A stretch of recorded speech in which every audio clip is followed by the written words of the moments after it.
Let's get cracking. Let's get started with this. Hello, everyone. Welcome back to the Game FourCast, weekly gaming podcast where we get together and chat about all the news for the week and our gameplay for the week. My name is Josh, aka BottlerWorks, and I'm here with Olive Meister Will. Hello, my name is Olive Meister and/or Will.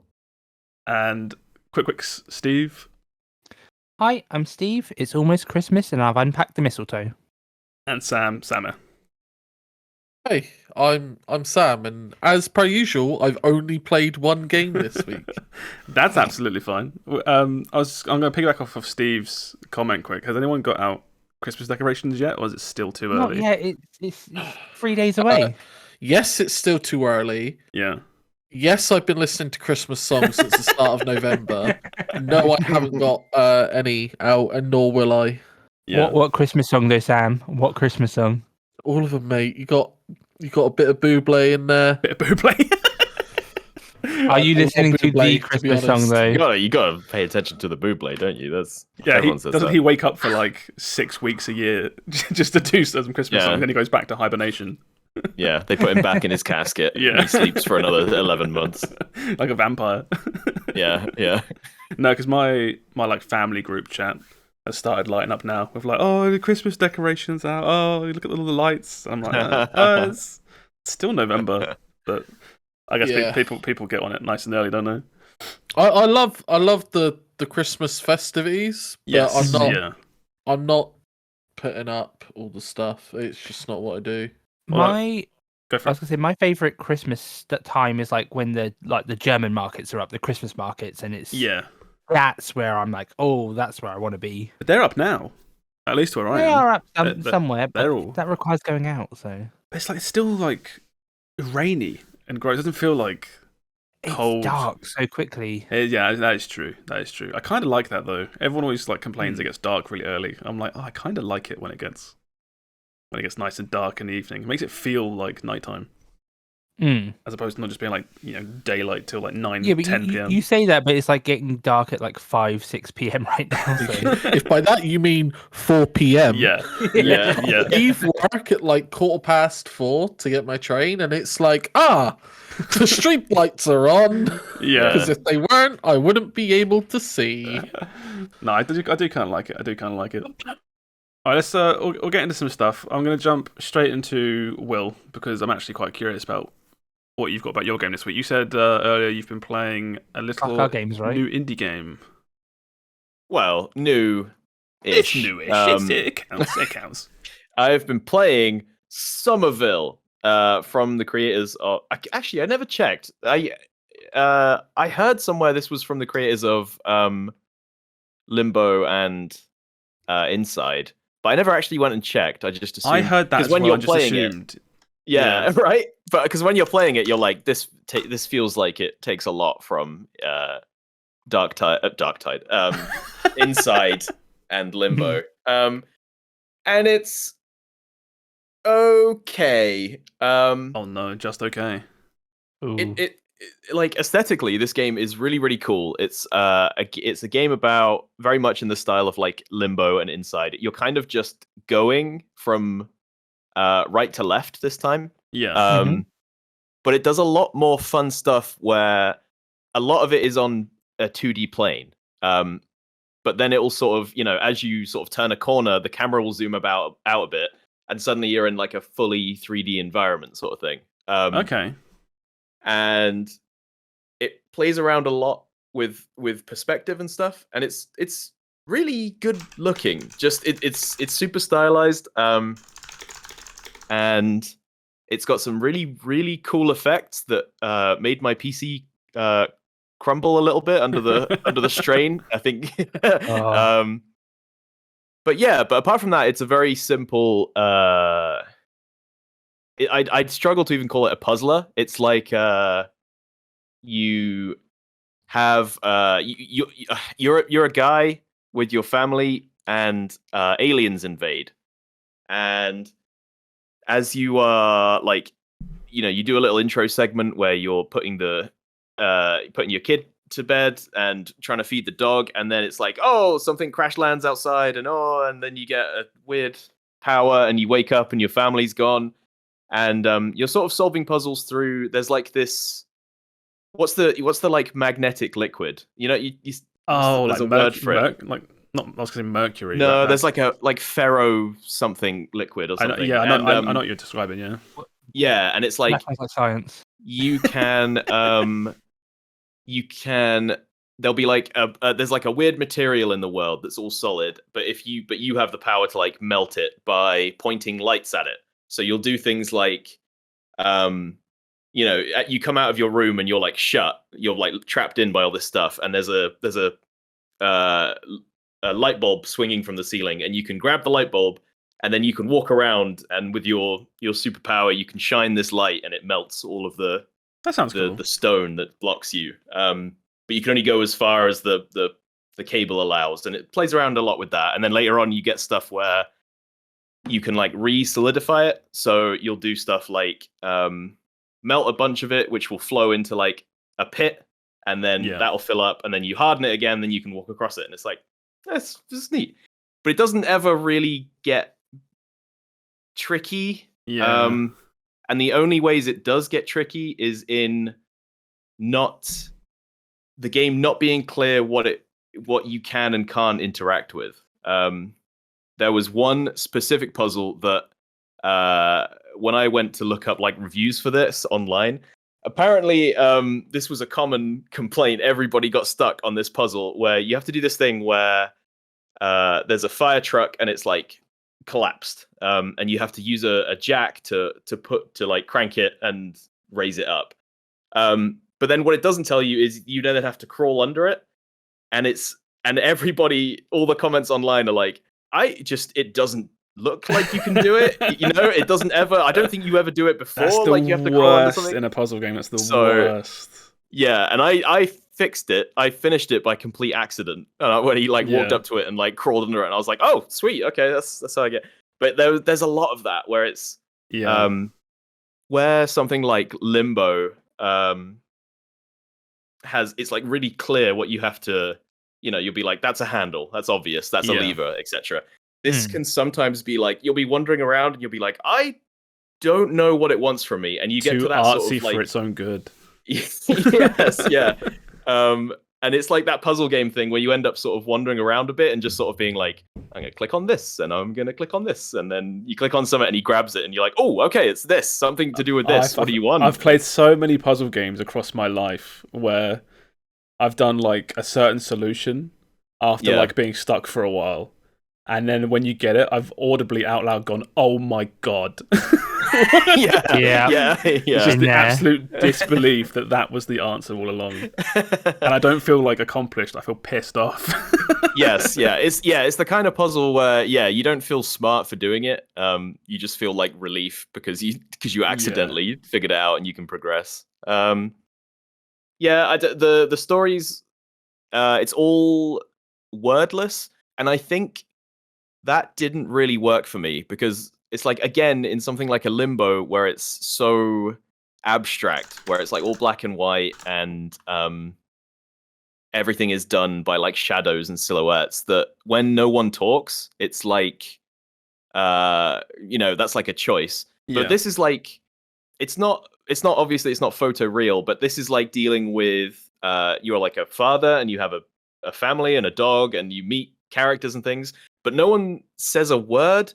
And then it kind of feels like you're just going. Does that make sense? And like, you're progressing because, you're playing a video game, right? But it's like, you'll be wandering through and going around and stuff. And there'll be some like little hints about what's going on. And maybe I'm just too stupid, but I felt for a lot of the game, like I was just like walking, and oh my God, does the character in this game walk so unhurriedly for someone who is like trying to get to his family or stuff. Like, I walk quicker than this to the shops to get like ice cream, right?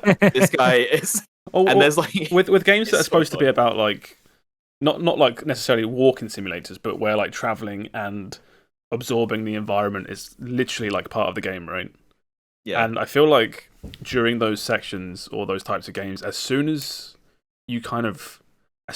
like you lose connection and you like disconnect and you realize that you're just like walking right playing a game, it's when they all like kind of fall apart. Yeah, That sounds yeah. kind of that's what you're describing a little bit there. Yeah, and I think where the story is so kind of not like unexplained and vague. Yeah. It doesn't. You don't have that hook to be like, I have to see what happens next, because it's. Yeah, I don't know. It does set up an interesting like mystery, but I also don't think it resolves it in an interesting way. So You finished this. yeah. Oh, it's like 3.5 hours long, if that. It looks like it would be it would be Yeah, 3.5 hours long. yeah.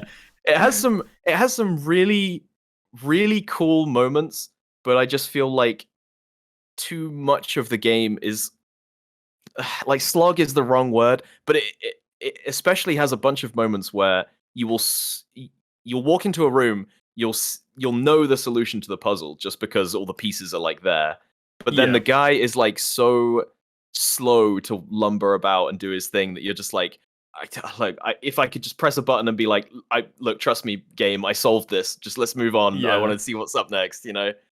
The issue with these types of games now is sort of left to right simple platformer puzzle game is a very simple game, right? On paper, it's very simple. So you really have to just nail every single piece of it, but also comparatively, you've got such large shoes to fill because the other games in this genre do that thing like really well, right? Yeah. Like Inside, Limbo, Little Nightmares. Just like yes, that's a really good point. Little Nightmares was a game that I kept thinking about while I was playing this, and that had so many more. That was like this, but I was completely interested all the way through, and I wanted to see what happened next. And this one was like, I was 50-50 on just sort of closing it whenever I would fuck up and die, which didn't happen a lot. It's not a very difficult game. There was Go on. I was just saying, what you're describing is I have that a lot with certain games where it's like, I'm kind of at my point with a game, but I feel like I could finish it, but I kind of, in my head, I'm like, if I come across like a bug, or I get stuck, or just a really shit like death happens, it's like I'm done. I know that like I'm not gonna turn it off now, but I know that if any of these things happen in the next like 15 minutes, that's it. I feel it makes the game panic. There was a mid-game puzzle. There's a really fun bit where, so it's like aliens have invaded, and the game looks super cool. I'll say that. There's like these pillars everywhere, and they do a lot of stuff where that like purple light that they're emitting is like, you have to stay out of that, so you have to like stick to shadows and things, and you'll be like moving a wheelie bin so you can stay behind it so the light doesn't touch you and stuff like that. Which is like, I was like, oh, yeah, that's cool. And you go through like a festival where it's like people have organized like alien Woodstock, because the aliens are here and everybody's just gone to have a party. And that's really neat. But that's all the first tiny bit of the game. And then you go to a cave section, which is like the least interesting place to set one of these puzzle platforming games. But there was specifically one puzzle where you walk into a cave and it's like a straight like chute, like straight up above you. And you're trying to climb up. So it's like, okay.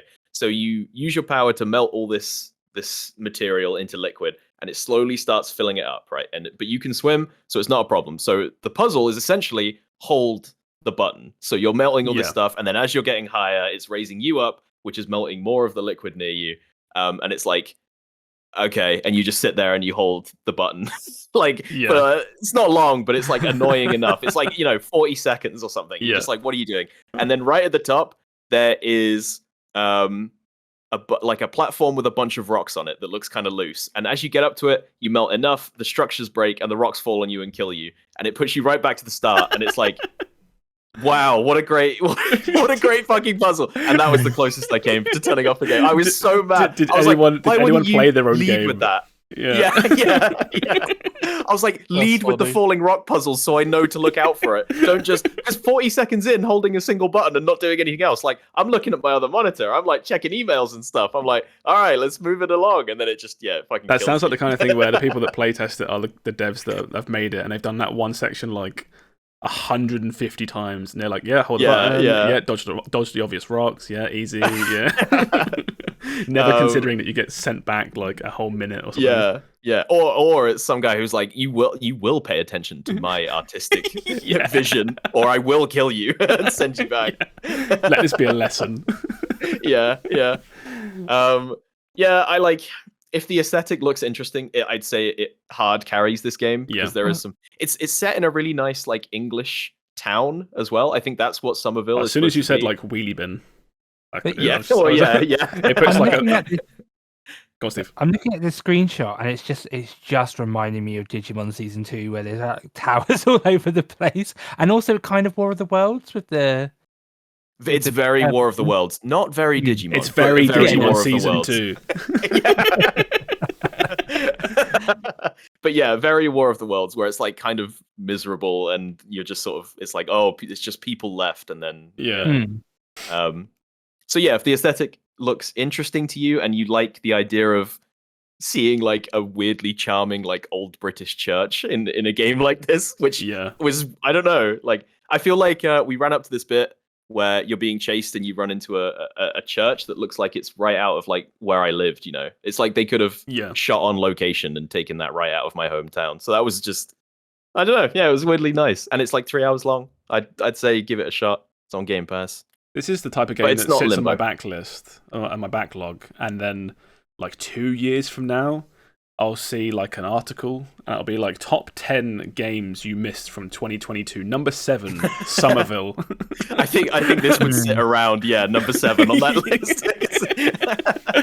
It's not bad. I feel like I always sound super down when we talk about games like this, and it's not bad. And there were moments where I was like, that's really cool. They play with some really fun stuff with the like hardening and softening mechanic. I don't know what else to call it, liquefying mechanic. And I was like, that's super neat, but it doesn't really I think come together. Like games like this are probably just as good, if not better these days, than like Inside and Limbo. But I think, and this is the same for sort of like Metroidvanias as well, right? Where it's like I've just been overexposed to these types of games. I've just played so many of these types of games. Yeah. But I'm just like, oh, it's another one. Yeah, I guess. But I feel like a lot of times I will play a 2D puzzle platformer, like I don't even really want to call it a puzzle platformer. Like these kind of games, and they always look kind of like cheap. Like I talked about Ghost Song a little while back, and I really liked that game, but it looked like people were. It didn't look like they spent an awful lot of budget on the art. You know what I mean? And then I play something like this. It's but this is indie, and it looks way more expensive. You know, and it has a way more what's the word? Like the vision realized. You know, when you play through it. I think a lot of the time when it's like especially with indie games specifically, and the teams aren't massive, you can have like a tiny handful of people doing all the art for the game. Yeah. And then when you get one person that's like cohesive with their art and obviously very talented, that this is like what you get. Like, I think with indie games though, there's always something lacking. It's like either like they've chose to skimp out on the artwork, or they don't always. I wouldn't say skimp is the right word. Well, not skimp, but like they don't go as extravagant as they could. They literally cannot afford to. That's exactly. Or that's a popular place for like indie games to not suffer in a way, but like, you know, they don't go all out with the art and whatnot. But then there's also like game length as well, so you can get like much shorter games. It's like there's always with indie games, you can always tell there's 1 or 2 areas where it's like, this is where they didn't put their priorities, you know. Well, it feels like especially with these days, even like the term like indie game is kind of getting a bit. Not like, I don't know if twisted is the right word, but it's like, here's an indie game coming out on Game Pass, but it's also been like funded by Game Pass, and they were given like $500,000 or something. And then it's like the basement coder that is also making an indie game has to now compete with Hollow Knight for that, you know, £15 category of game. Yeah. I don't know. But if we compare anything to Hollow Knight, that's just unfair. You know, that's an anomaly. It is unfair. Yeah. But I think there was a period of time where indie game was literally like 2 or 3 people, Yeah. and now the term indie has kind of like changed, I guess, right? I don't know. Yeah, it's not that it's changed so much as I guess the term indie developer has almost stayed the same, but the market has changed and it's not changed with it. The market has Yeah. changed, and unfortunately for entry indie devs, the expectations have changed as well. It's like well, it's just there's more out there, and they're getting better. Is what I think. But I also think with these indie games, it's graphics is a good place to kind of skimp out, because then if the game does really well, they can then re-release it as a HD with a remastered graphics. Has that ever happened? Yeah, it's looking too far ahead. Maybe that's probably has happened. They made Castle Crashers HD that one time. Yeah. I think the opposite. I think you can't afford not to have to give your game a really strong Well, it's a look, bit because like that's what people are going to see first. Yeah, well, it's a bit like a Undertale. Like that game, it looked like it's okay. It's got a very charming style. But I think Undertale is an exception, not a rule. Do you think it would do better if they had full on oh my god, these are gorgeous graphics? I don't think Undertale the graphics mattered. I think the game literally True, went but viral I'm just saying in terms of what a game could can. re-release though with better graphics, and that's an easy place to be oh yeah, we're doing a re-release with better graphics. If Toby Fox wanted to do that, I think if you re-released Undertale with better graphics, people would complain. I think graphics is always a hard one, because there's this idea of if a game looks better, that's better graphics, and that's not true. It's more. You need a cohesive art style before. Yeah. Yeah. I don't even know where we're going. This conversation's kind of going all over the place. Don't really know. Let's... I'm just saying, because we would talk about graphics. I'm the 8-bit art style is I think Blankcast said in chat, it's not popular because it's good. It's popular because it's available. I would argue that indie games have moved on from low, maybe not low quality pixel art, but pixel art in general. I think a lot of them have. Yeah. The thing I think of is Stardew Valley. Yeah, and I don't know if you could upgrade the graphics in a game like that and still retain everything else. There's literal proof in the fact that everyone's trying to make farming games right now, and they keep getting compared to Stardew Valley, and everyone's it's not as good. But I think Stardew Valley's done really good pixel art. I think the only way it could upgrade it while still keeping that charm would be the HT 2D. Stardew Valley also took 8 or 9 years to make. Yeah, I don't think it's going to happen, but I'm just saying that's all I'm saying is my point is I think people have such different takes on what is good graphics. Yeah. And for me, good graphics is, does it fit the game, not does it look hyper realistic? Yeah, you know so what I mean? Sam's more on art. So you're talking more about art style than fidelity. As opposed to because a game can look. I don't want to use the word worse, but if it suits the narrative, then that is the best graphics for that game. True. But there are also games though that it's this could be better graphically, and it would still benefit. I know. Not always, but there are as you said, there are games that a more minimalistic style or whatnot work for it. Gilded Dungeoneering comes to mind, where that is all hand drawn. It looks like it's been drawn on a notepad. That works. It could do with some more color. It could be colored in. So that's. But I don't know about this. I don't know this game, but specifically what you're describing is that that your opinion?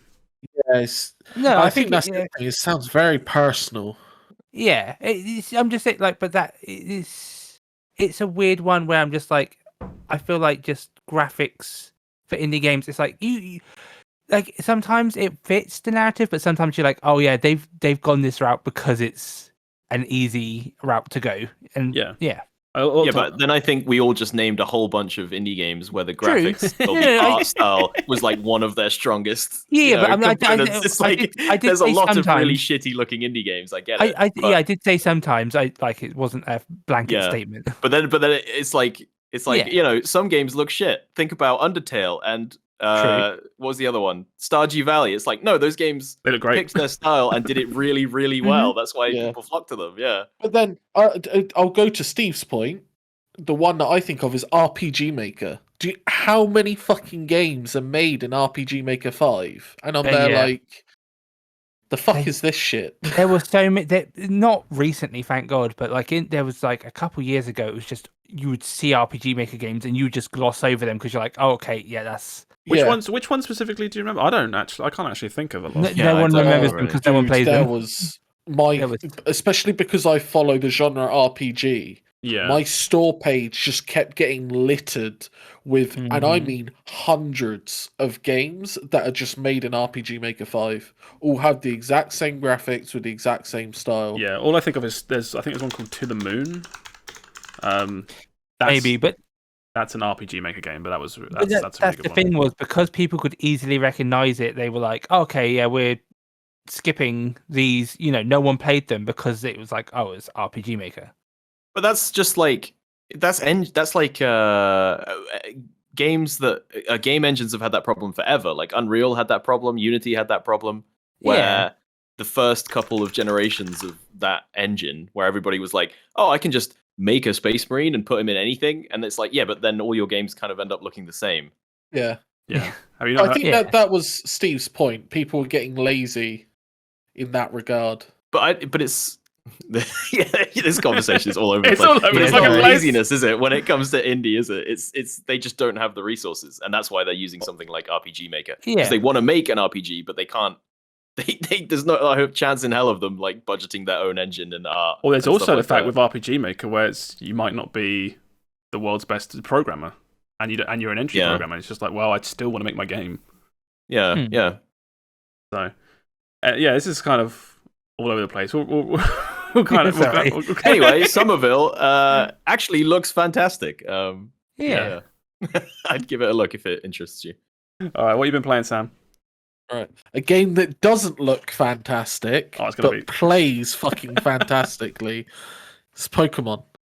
Oh, it's the okay. New Pokemon. Because this was going to be Steve's as well, so you can. Well, it's all I've played. I am like done.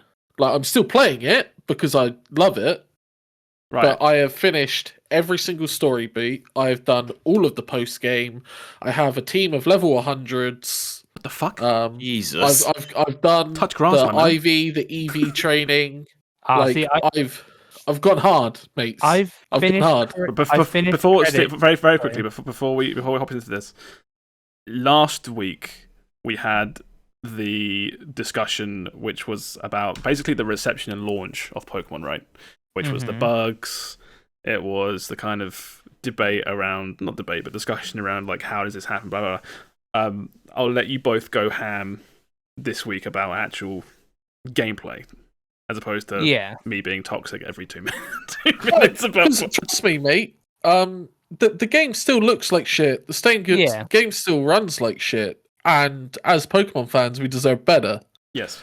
But the game is just really fucking fun. Yeah. Exactly. I picked it up, and then people will be like, "Do you want to do this?" And I'm there like, "I do want to play games with friends.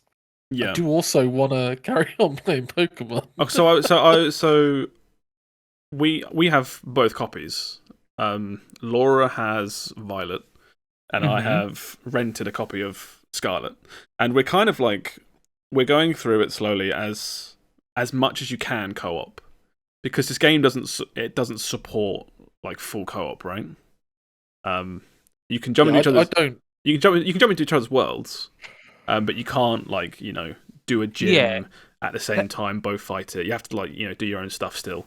And that's a weird place. I feel like the online world co-op, like I don't know why it's there. Like it would have been nice if we it's there for like maybe if you want to play with you, like have a screenshot with your friend or something. But it feels like it's going to be useful for challenges like, oh, let's go hunt a shiny together, or let's do something in the world together. But there's not like an initial like gameplay base. No, we are having a lot of fun doing co-op though. It is outside of like doing the game's main story beats. You can play the game co-op. So like when we're going around, you can see each other, you can run around. If Laura's like catching a Pokemon or fighting a Pokemon, I can see her doing it in the world, and I can hear the fight. It's not like 1-to-1 a copy of like what's on her screen to mine. It's kind of like the main bits, like an attack and stuff. But it is there, and it still feels a bit, I guess, like underbaked. But it's like as we're going around this like really janky looking world at 20 FPS, and we're both like catching Pokemon together, it kind of feels like, oh man, it's so close. Like it's so close to what people have wanted. My take on the multiplayer thing is they could have not had it in, and the game like would have been no different. Yeah, it's just nice that it is there. Yeah. I just wish that there was like a couple more things to like do in multiplayer, you know? Yeah, like I said, it's not a proper MMO or anything like that. Is it just wandering around in the same world, but you can't really do anything together? But it is. Kind of, yeah. But I would just like to point out that Pokemon isn't the type of game that has a lot for you to do. Yeah. You know what I mean? That's true. Yeah, I'll give you that. From an actually playing the game from a I don't want to say a non-competitive point of view, but if you're not looking to battle against other people, then all you do when you play Pokemon is you play it to get through the story and experience, leveling up, beating the gyms and stuff. Yeah, so the way we're experiencing is we're kind of going around just on our dog bicycles, and we're like, oh fuck, look, it's a thing. That's cool. And then one of us will catch it. Yeah. And that's kind of cool. Yeah, it is. But there's not a lot they could add in because Pokemon isn't that type of game. Is my defense of that, you know? Yeah. It's hard because, like, in my head, I would be like, you can do every battle in the game co-op. Like, I think Temtem does that, right? Yeah. But then, would they probably do that? Probably not, because it would mean, I was gonna say rebalancing, but they don't care about balance anyway for story. So, is it you're saying like this could be a really strong co-op game, but it isn't? So why did they bother putting the multiplayer in? Kind of, when that could have gone to like bug fixing and Yeah. making the game run better. Yeah, I see. It's like I said, it's like point of it's view really is- close to being that proper like Pokemon co-op experience, but it's still just. I think it's the polish, because it's like she'll be catching something behind me, but again, like everything kind of like jitters and it feels a bit like scuffed, like cursed Pokemon or something. I don't know. But yeah, sorry, Sam, you go ahead. They could have not put it in. Yeah, but I appreciate that it's there. Well, it's like I kind of feel like the way Pokemon takes like steps towards what they're trying to do, but if they don't quite make it, they release the game anyway. It makes me think like the next Pokemon game will be better with these sorts of. Like, obviously, it'll be better, right? But like, And not if it's on the Switch. Oh yeah, that's true. I was gonna say, like, how many Pokemon games are we in now? And it's like, I feel like every single time people are like, "Well, it's almost there." For the next one, I genuinely want to put forward. This is a fantastic Pokemon game. It is. It is fun. It is fun. If it didn't have all of these graphical and FPS issues, this would be the easiest slam dunk game of the year of all time. Because from a gameplay perspective, and even a story perspective, this game's fantastic. Yeah. I mean, I would argue that like gameplay perspective is easy because Pokemon has had so long to refine what is just like, monster battling, Yes. 4 moves. Like I'd be shocked if they somehow fucked that part up right after. But it feels like they have still made it better this generation. Yeah. They've felt like they've made how you play better, despite the fact that they've done the same formula every single game. Yeah. So what are you it's doing? fun, man. What are you doing now then? Like you so mostly I'm doing 6-star raids, which is there are tons of raids around the map, and they get a different star rating based on how many badges you've got. And then once you finish the game, you unlock 5-star, and once you finish some other bits, you unlock 6-star. Yeah. And these 6-star raid battles are hard, man.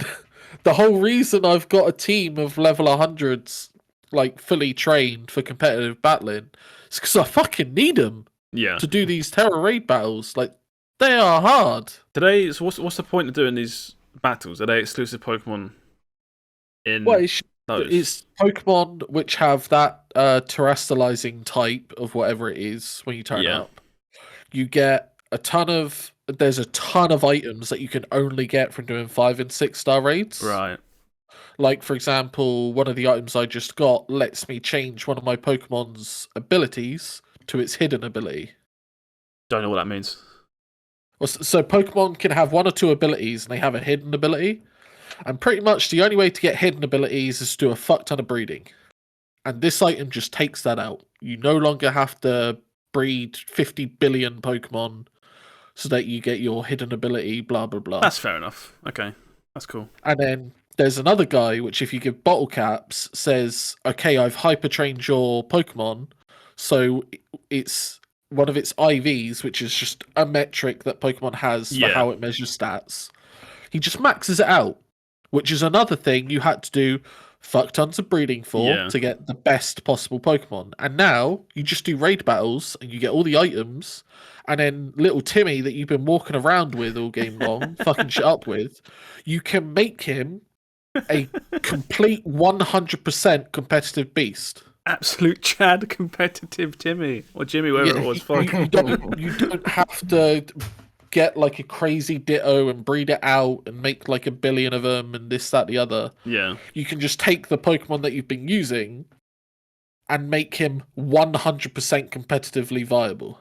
Yeah, that always like frustrated me about early Pokemon games and their like competitive scene. It's like you can either breed your one Pokemon for 150 hours to get it right, or you can do what your opponent does and like hack the game. And it's like, I don't want to do either of these things, so I'm just not going to bother. And it was quick. Now, obviously, you have to get the item. Yeah. And there's different items.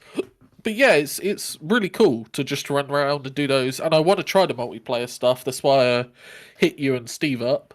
Yeah, we're we're still still just going to be me and Steve. And if Steve knows anyone that's about that area. How are you finding it, Steve? I found it okay. It's good. I've been enjoying it. I've hit credits. The story at the end got very, very. Yeah, I didn't want to bring it up. But yeah, just gonna say, I got very, very good at the end.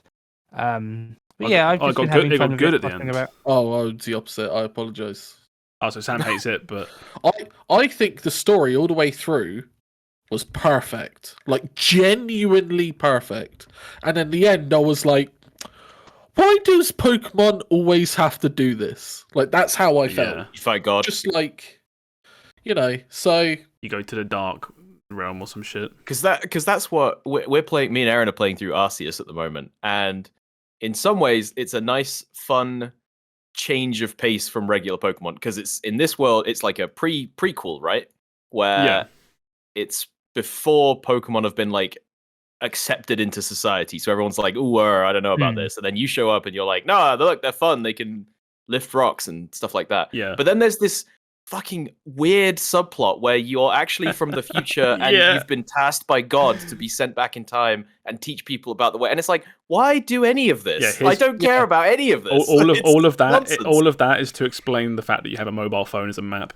Yeah, that's it. Yeah, that's it. It's so weird. But how the fuck do we give this character a mobile phone? Pokemon always ends up like that. I don't know why.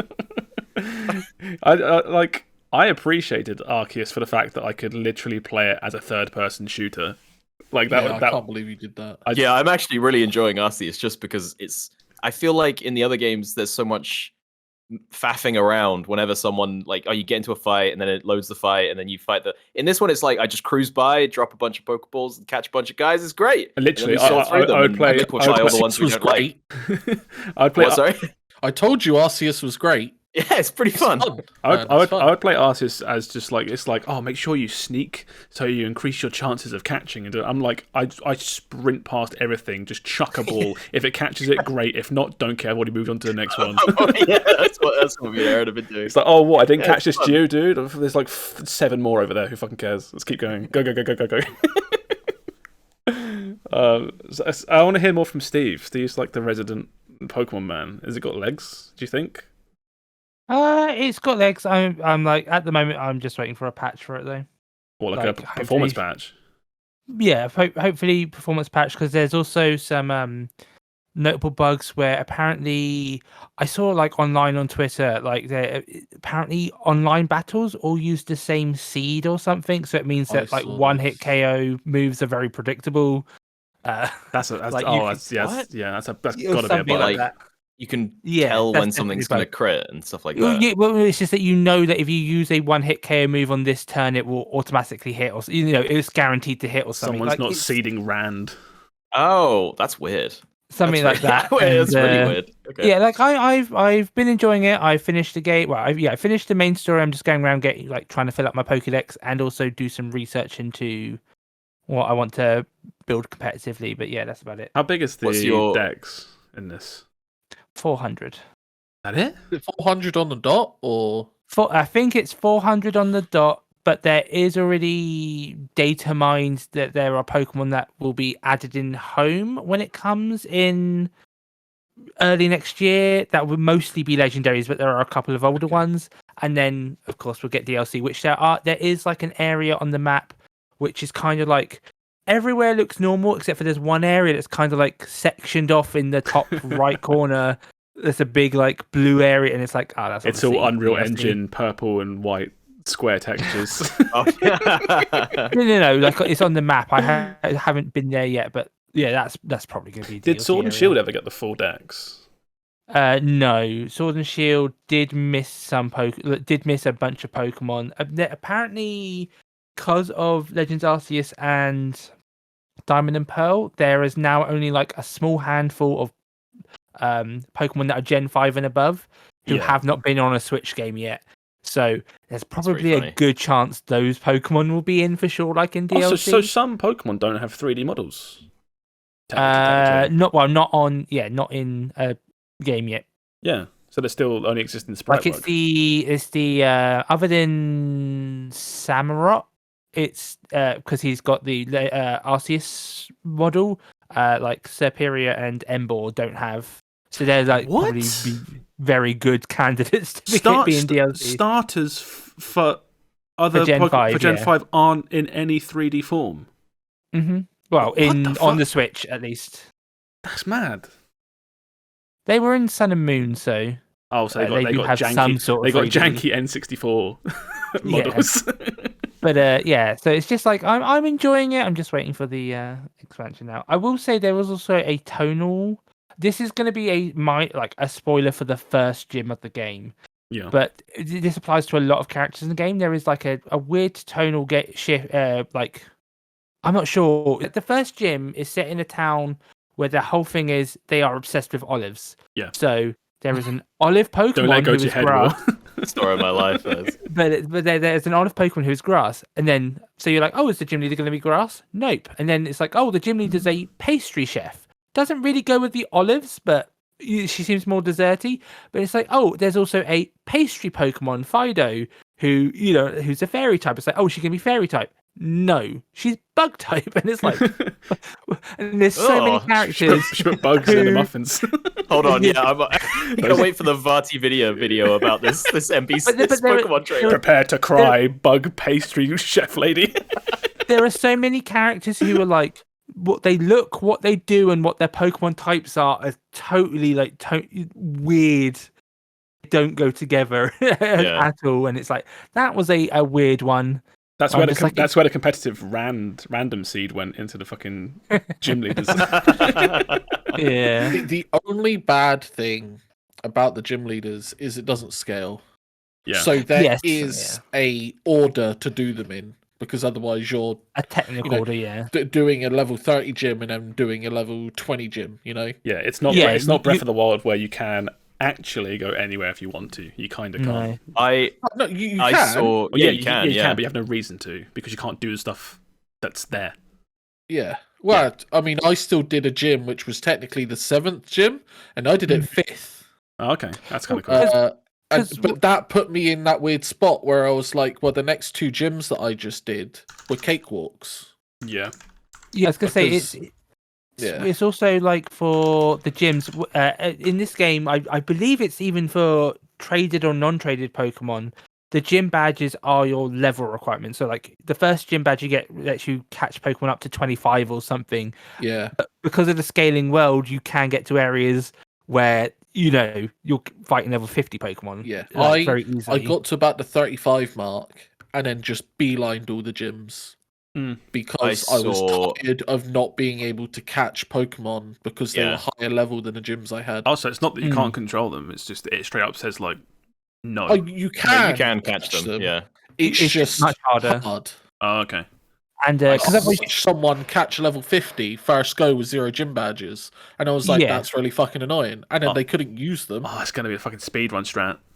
You have to go there, catch it. If you don't catch it, then reset. Yeah, I've been watching really funny. It's a guy, and he hasn't done any gyms, so it's like extra hard mode because it's like 50-50. His Pokemon even does what he wants when he tells him to do something. It's really funny. I like the fact that I assume that the glitch where you have two controllers and holding a direction makes you run twice as fast. I hope that's in the speedrun. Like, you have to have two controllers. I saw that. But what's it called? Yeah, because the gyms basically let you catch Pokemon. Lets you level up and catch Pokemon better. Yeah. The Titan battles let you have more movement options, and it's so good. And the star bases just give you a bunch of TMs, which is like, it's okay, but the other two feel like much more beneficial to do. Okay, so it definitely has issues. Yeah. Right?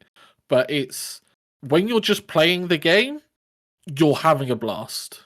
It feels like a breath of fresh air, I think, for the formula. It's interesting because I do over and over. I do feel like regardless of whether this game is good or bad, obviously it's good. The topic that is taking over all conversations about this is the performance. And that's kind of a shame because it is the biggest breath of fresh air they've done for the series. Yeah, I think the performance is bad. Like that, they do need to patch it the best they can. But I think also people are equating some people have got worse performance than others. Fully understand that. I've been one of the lucky ones. I think Sam's been one of the lucky ones as well. I've been very lucky. I've had no bugs, no crashes, nothing. I also think people are like mixing together the bad performance and the bad graphics and making it like, oh, this game is just like total dog shit. It's like, no, we're used to bad graphics here. Like, it would be nice if it was nice, but like, it's the performance, like like some people fall through the world and stuff. That's. My opinion of that is in last week's podcast. Not gonna go all over that again. Yeah. But like, so that's why I'm hoping they'll patch it soon because we haven't heard anything. I don't think from them being like, oh, hey, we're gonna have a patch to fix some bugs or maybe lower the difficulty of some of the not Dynamax raids, the Terra raids. Because I'm like, it's like it's cute that they're difficult now and that you need to have like strategies for them, but it's going to be too difficult for the majority of people. They're going to have 7-star event raids, which are for like the hardcore fans. I think this is the one thing I would bring up with. I'm getting through these Terra raid battles now because the majority of people playing and doing them are tryhards. Yeah, they've rushed through the game. Haven't caught up yet. Yeah. Yeah. Once other people get here, like I've already had people join, and like their Pokemon just gets one shot because they're not up to the level requirement. But they're like, oh, I'll just get carried, and it's like, no. You die, we lose a chunk of time. You come back, you die again in one hit. We can't keep up with you dying constantly. You're gonna have to start looking for group on like obscure Pokemon Discords. That's the thing is that's why I'm like I think they're gonna have to lower the difficulty of like the 6-star ones because they've got 7 like we've got in December they're doing a Charizard one, which Charizard isn't in the game at the moment. So this will be the only way to get him, and he'll be like level 90 so really will require coordination. That can be where the difficulty is. Yeah, I think they will need to. No, I'm adding another level. Just push the problem forward. Won't it not change anything? I'm not sure. I feel like at the moment the 5 and 6 because the 6-star raids is where you get the hidden abilities for Pokemon, where you can't transfer up, and also the new Pokemon who are new to this game, that's the only way to get their hidden abilities, which are like very unique and special. So it's kind of required, and if it requires you to be like, oh, I need to be a 4-stack and make sure everyone's like completely on like professional players, you know, yeah. to do it, that's a bit much. I like the idea of it being hard. But there's when There's for a the middle ground, right? Where there it's is a not middle hard, ground. it's tedious. But then, Yeah, this is optional content, right? No, but there is a when you queue up for like you can either find them in the world yourself, or there's like a menu where you can queue up, and it will show you like 8 different ones, and then it'll also be a random option. Oh, And that okay. random option will be unviable if there are some which are like, you know. So take You the go in and take the super hard ones out of the random pool. Make them because like I mean, for Sword and Shield they did events every couple weeks. Like there was a new Dynamax raid event. They'll do the same with this one. Just make it every couple of weeks. There'll be event ones that are difficult because you know that's I think that's the way to go. I think there's an area for there to be really hard Pokemon stuff at the end. I just think it needs to be optional and not hidden away. But you just shouldn't be able to. Little 10-year-old Timmy shouldn't be able to hit looking for Terra Group and be put against a level 100 Charizard with a bunch of 40-year-olds yelling at him. Timmy, keep up! 6 stars is because the 6 stars give the same reward at the end of the day than the 5 stars, I think. They might give slightly more, but also the 6 stars are where the hidden abilities are. So it's kind of the reward is the competitively viable Pokemon oftentimes. But like I've also seen people struggle because where it's you got to keep in mind the Pokemon's original typing and the type that the new type that they are now with the Terra Raid. So a lot of people are being like, oh, this say it's a Blastoise. Say this Blastoise is all of a sudden Grass type, but you can't bring your Fire type in because it's still a Blastoise who has Hydro Pump. You know, like there's a lot of like mental gymnastics already with the Terra Raids, and it's like the added difficulty on top of that is what you're describing is awesome. It's awesome. No, it is awesome, but it will put people off in the long run, which is not going to be good for the franchise. This is what kills Pokemon. Yeah, Terra battles are too hard. Not the terrible performance. Because you have to remember, like, there's the competitive, like for the Pokemon like endgame people, there are the competitive people who like will min max, they'll be fine. There are also the shiny hunting people who just want to play the game to get their favorite shinies. They'll do these raids as well, which they're great because they fill a raid, but they're gonna struggle, and that's gonna put them off, you know. So I'm like, Pokemon should be for everyone, and there should be difficult bits, but not. I feel like the 6-star raids are a bit too open at the moment for, you know. If it was like, oh yeah, you need to come in with a pre-made group, these can't have like random matchmaking. Fair enough, but they're not that. Oh, I've just thought of a solution. Gear score. Yes. Your Pokemon equate to a background score. Gear score. Pokemon gear score. But yeah, I think that's about it with Pokemon. That's funny you went with gear score because I immediately thought of like Pokemon Raid Finder. Yeah, difficulty Raid versus Finder. Normal. What's your light level? Alright, we'll move on from Pokemon then. That's cool though. I'm glad that you've both enjoyed it. Sounds in particular, it sounds like you've really taken a shine to it. Oh, I loved it. Yeah. Once it got going, really tempted, which was by pretty it. quickly. Yeah. If you're enjoying Arceus, you have no reason not to enjoy this. Yeah, but I have £60 entry fee yeah. and performance issues. Yeah, it's £40. Yeah, it's like 40 quid. You could rent it though, couldn't you? You are still correct. Yeah, you could. You're on that sub thing, right? No, because I'm paying for the cheap one where you can only get older games. Oh, that's fair enough. Anyway, we'll move on. We'll move on from Pokemon. So with Pokemon Scarlet and Violet being very close to Game of the Year, I'm going to finish up my talk on actual Game of the Year. God of War. Which is God of War. Again, Elden Ring? No. Vampire Survivors? Vampire Survivors. That's the real answer. For anyone that's scrambling to turn this off very quickly, I'm not going to spoil anything.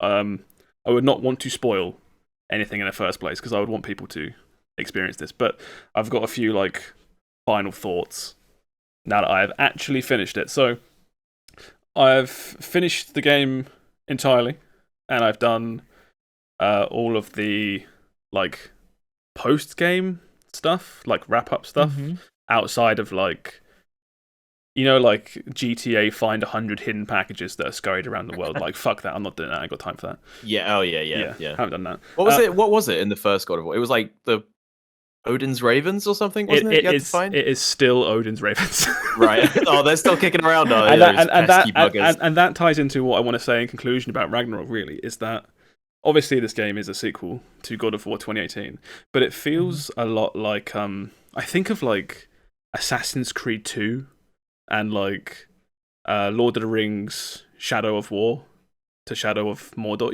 It's like they make the one game and it's really, really good, but then the sequel is where they kind of show what they really wanted to do. Yes, like they fully realized what they were going for. Yeah, I know what you mean. Yeah. And that's not to like put any shadow of a doubt on God of War 2018, because God of War 2018 is outstanding. That game is, I mean, you've played it, Will. It's brilliant. Loved it, mate. But God of War Ragnarok is where everything, and any like small complaint you have about God of War 2018, I think is basically fixed in Ragnarok. There's not enough dad stories in. There's more dad stories. There's shit tons of dad stories. So exciting. The combat is more fleshed out in this, so you have more combat options.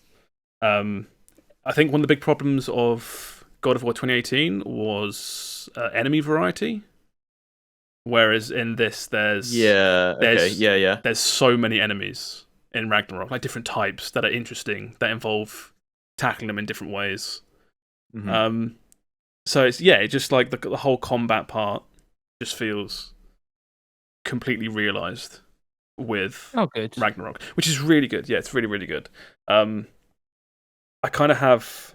You ever have that like post-game depression where it's like, oh fuck, I know what you're talking about. It's over. Exactly. I don't want it to be over. I mean, like, no doubt Santa Monica is the studio, I think, Sony Santa Monica. Yeah. They'll make this game sells like 5 million copies in a week or something. That was like one of the news stories. Yeah. There'll be more God of War franchise games. There'll be more. But they said before this game was even out that this game kind of sums up the whole Norse mythology. So do you think there'll be like next will be God of War Egypt, or what do you think? I have no clue. It's like I said, it's like if this game does, and again I'm not saying anything story-wise, I'm not going to say anything this game does. Regardless of what happens, like it'll be interesting to see what they produce next if they have decided to completely move away from Norse mythology. Because this isn't a trilogy, is it? I thought for some reason it was a trilogy. It's not a trilogy. This is the end of this arc, almost. This is the end of the Norse mythology arc for God of War. And does it sort of tie up, without specifics, obviously, does the ending of the first God of War sets up a lot of really, really interesting stuff? Does it cash in on all of that? Does it close everything out there? Yes. There's in a satisfying way. There's a few like strands left at the end. Yeah.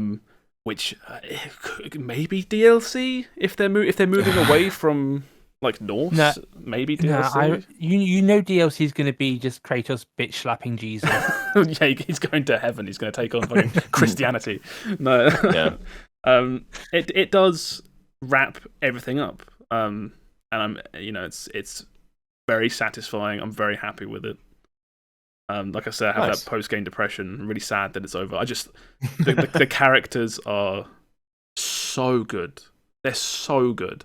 And I think... Yeah. And I don't think it's like any better or worse than the first game. Because it's been like 4 years since God of War 2018. I just forgot how amazing that game is, I think, in terms of like cinematography, characters, acting, the voice actors, just everything. It's just great. So it's funny because we talk about like, Pokemon has a good story this year, but like, or whatever, Somerville has a good story. But it's like there's always that like asterisk for a game kind of thing going on, right? Yeah. But then you play something like God of War, and you're like, I would show this to people who don't play video games and just be like, look how fucking that's well the thing. written and acted this is. I was thinking that whilst I was playing, where I was like, I had this thought like quite early on in Ragnarok, and I was playing it, and I was like, this is more interesting, to me at least, than like any movie I've watched this year. Yeah. And it's like 50 hours long. Yeah. It's like, how is this? That's not fair. You know they're going to they'll probably do a God of War movie, right, or series. But you don't need. This is a movie. You don't need.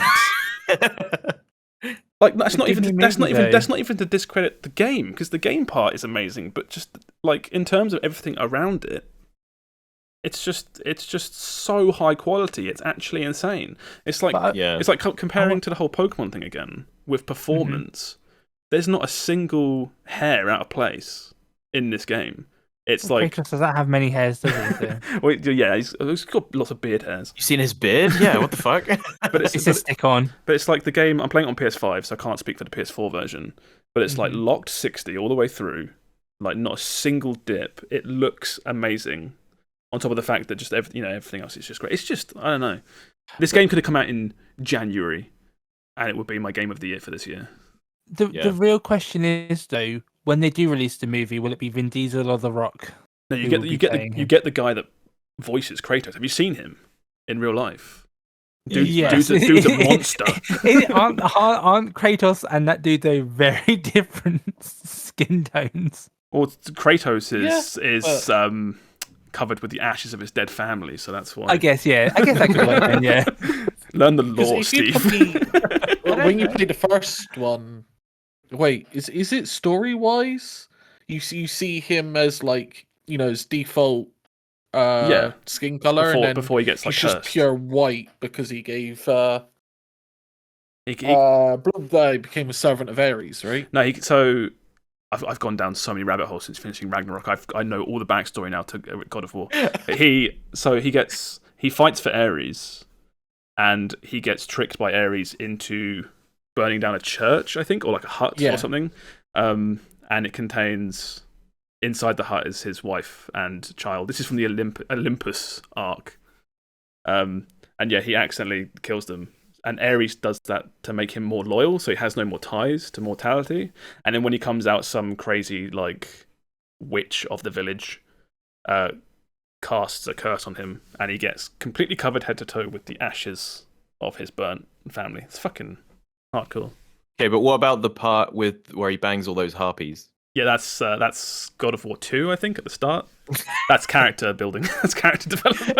There's a bit where I remember, because it was in a review, where I think it's God of War 3 where it goes fully unhinged. And there's a bit where there's like a city that's burning down, and he throws a bunch of people into like gears to stop a gear system running so he can get back. And it's like, Jesus Christ, this is fucked up. Well, it's like, I love that, because that's what, after how absolutely insane the Olympus arc of God of War is, where, like you say, it's like, I need to cross the street, but the road has a big puddle in it, so I'm going to kill someone to make a bridge so I don't get my shoes wet. Yeah, that's the Kratos from original God of War.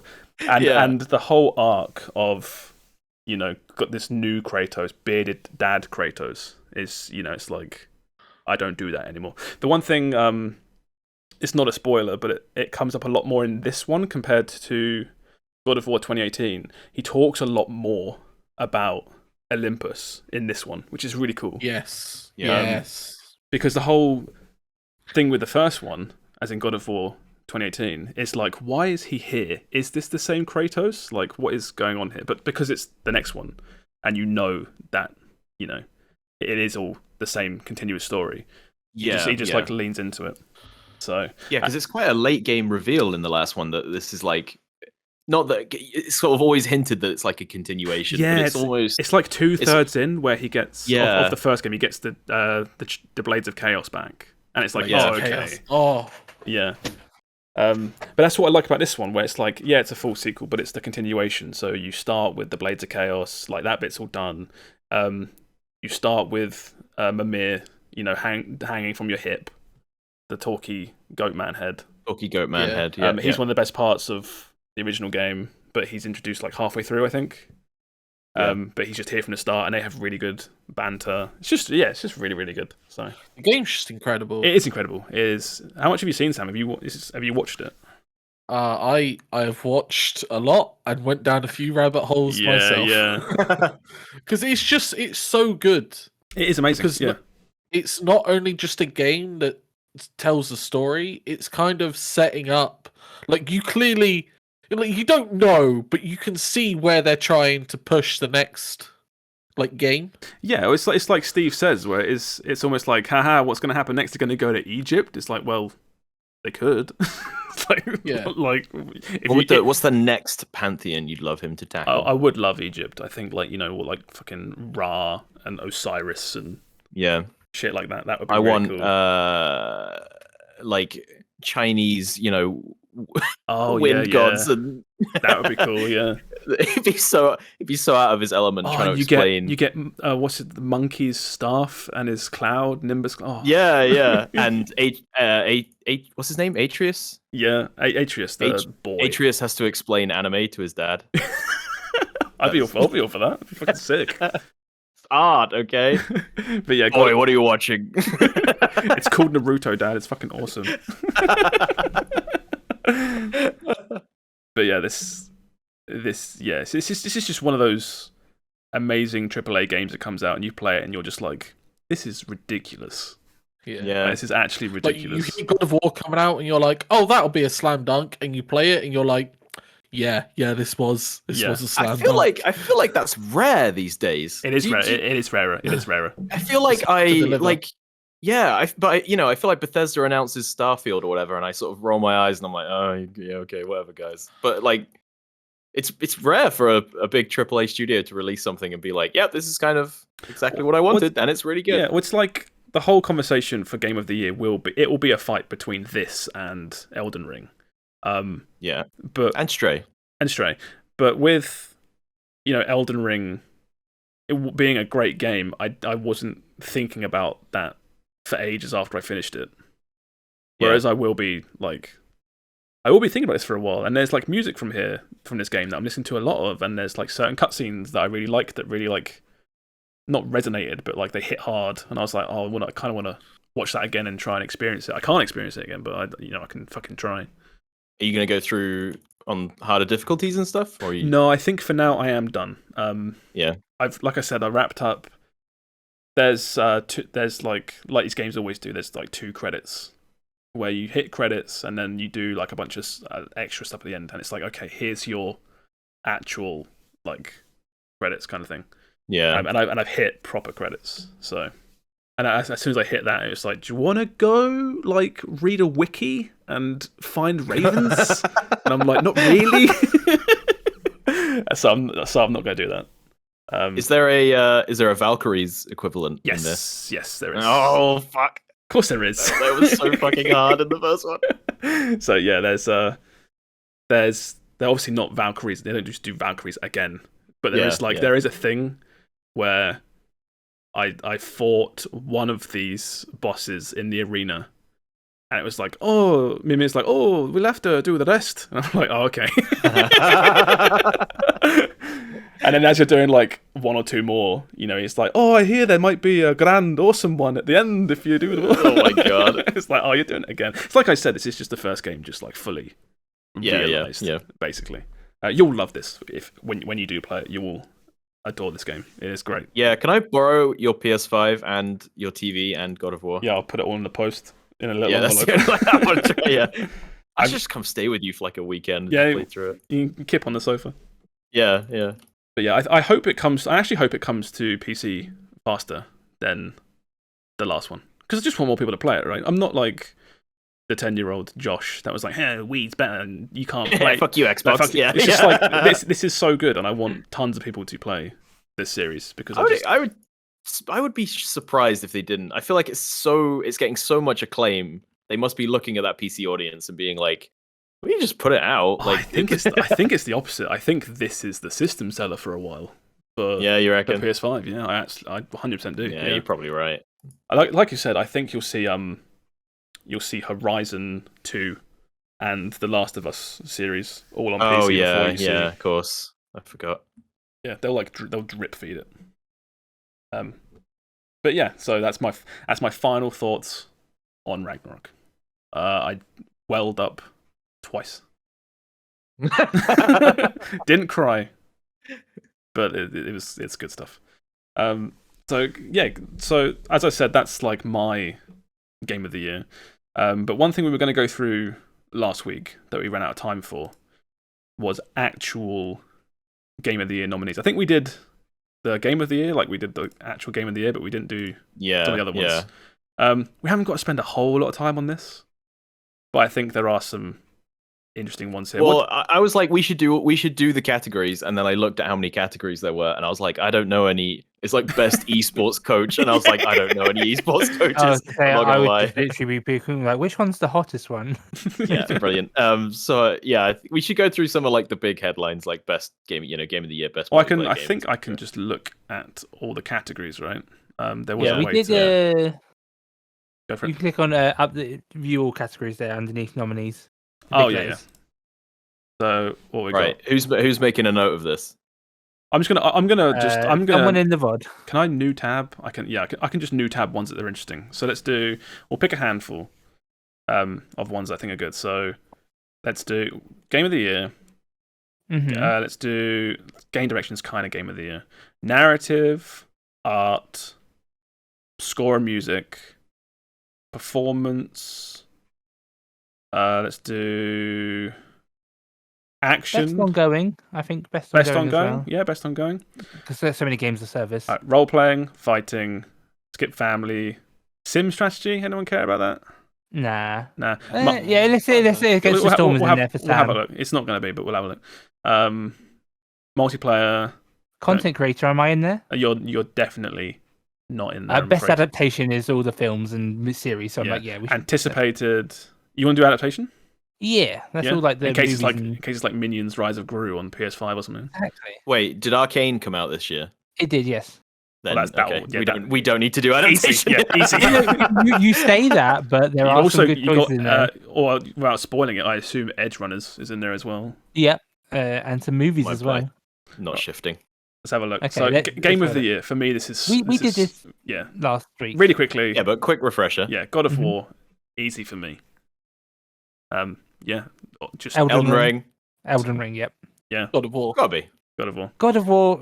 It came out 5 days beforehand, and it's such a long game. It's like I said, doesn't matter. The gall, the gumption, the nerve of it all. Like, doesn't matter. Does not matter. It could have come out on the 1st of January. Yeah, God of War does not matter. It shouldn't be there. I agree. It should be. It should be Vampire Survivors. It or seen it will choose God of War over Elden Ring. Thank you. It's not even a discussion. No. Do you know what's funny though? You say God of War sold 5 million. Well, Pokemon sold 10 million, and it's not on this. It's a fucking kids game. Get Elden Ring for sure. I'm like, that game was cultural phenomenon. Okay, so it actually came out. Next one, best narrative. Okay. What's Immortality? Immortality is the one where that's the real people, right? Real people, real acting, and you jump in and out of like footage and stuff. I think they made a game called like That Dragon Cancer. I think that was another game they made, maybe.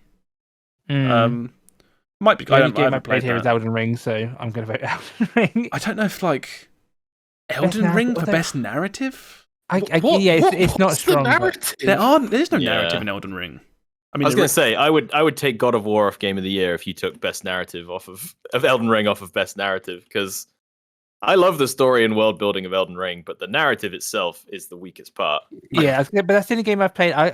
Do you know what? I'm going to give it to Horizon. It deserves something. No, I played that. No, it's not. Its narrative's crap. Well, I haven't played it, so I don't know. But I'm going to give it to Aloy. She deserves a little bit. I think I've heard a lot of good stuff about Plague Tale.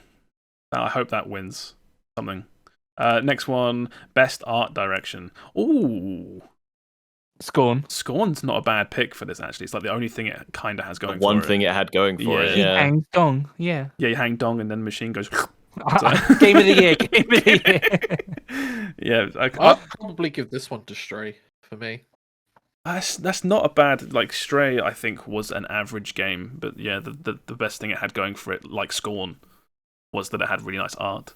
It was a very cute cat, wasn't it? It was a very cute cat. Okay, I'm gonna go for Scorn. Is that so? Sam for Stray. What about you two? I'll go Stray. Scorn. I'll go Stray. I'm going Scorn. That Scorn game was. I can't give anything to Scorn. No, I'm like that game was the visuals, so Yeah. Scorn. Okay, next Yeah, one. make a movie then. Scorn. How about Best score and music. Is putting Metal Hellsinger there kind of cheating? It feels like cheating. Because it's just like a metal album done by people that make metal music professionally. Yeah, Metal Hellsinger, I like. It'd be like putting Beat Saber in there. Yeah. Best soundtrack, Guitar Hero 3. Yeah. It's like, oh, I love all these songs. Great. Although I think Metal Hellsinger at least does have... It's all original music, right? It's like, yeah, it's made... It's music for the game, yeah. Yeah, I was going to say Metal Hellsinger. Like, I do like the Xenoblade music, but I don't think it didn't stand out to me as much as the previous game's music, so Metal Hellsinger. It's cheating, but I'll give it to Metal Hellsinger. Yeah. I'm going Elden Ring. You kidding me? Some of those boss themes, that boss theme for Elden Ring, controversial. That got my heart pumping. Controversial opinion for Souls games in general, Elden Ring included, is they have amazing soundtracks of like 100 songs or whatever per game. They all sound the same in my head.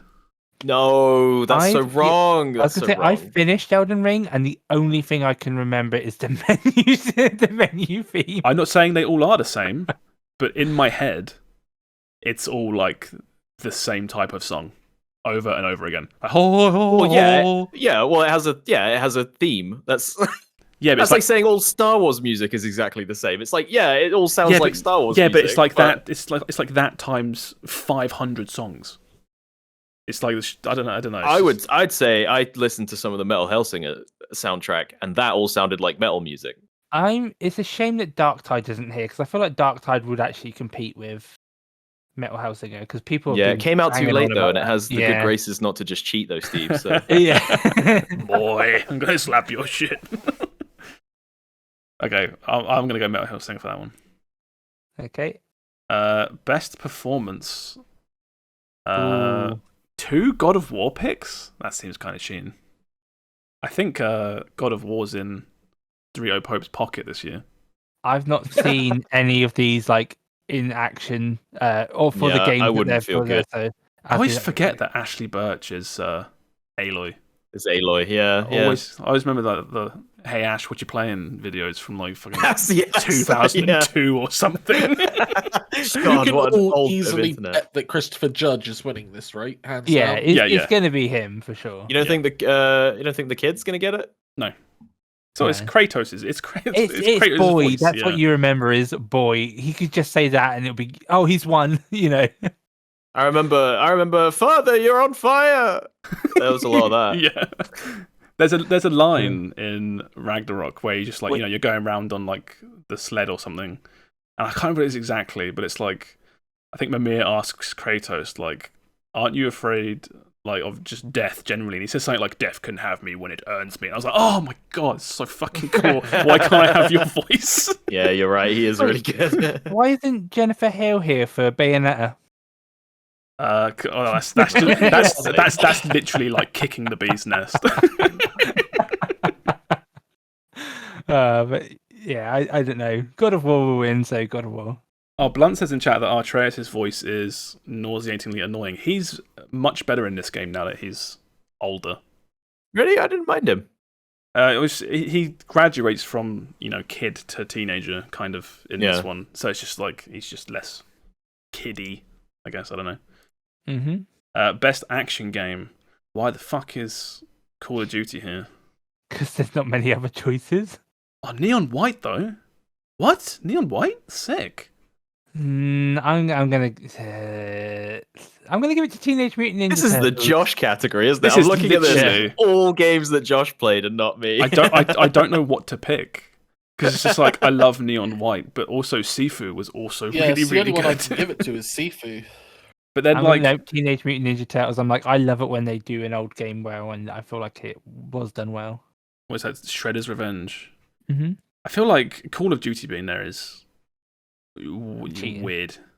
It's a first-person shooter. Yeah, but what is action game? This is probably a bigger conversation. What What does is- action yeah, game even mean? We've done At this point, what is art at the start of the podcast. Now we do what is action.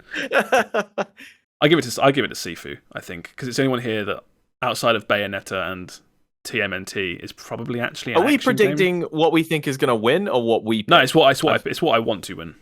Yeah, what you want to win. What I would pick. What you want to win, not what we think is going to win. Yeah. Okay. Call of Duty will Yeah. probably win because it's fucking Call of Duty. Well, I thought by predictions we were like, trying to guess what's going on in Jeff Keighley's head, which I know is unknowable, but Well, yeah, but we're talking about what we think E4. will win, but we're also saying like in the end, like what we are picking. Yeah. Yeah. What I we're actually we're think- hedging our bets on I actually think Bayonetta 3 will what we win. want. Yeah. you reckon? But I would want Sifu I don't know. to That win. game had a lot of controversy. No one I haven't gives a seen shit anyone about talk about that. it No one other than the No one controversy. cares about it anymore. Everyone's moved on.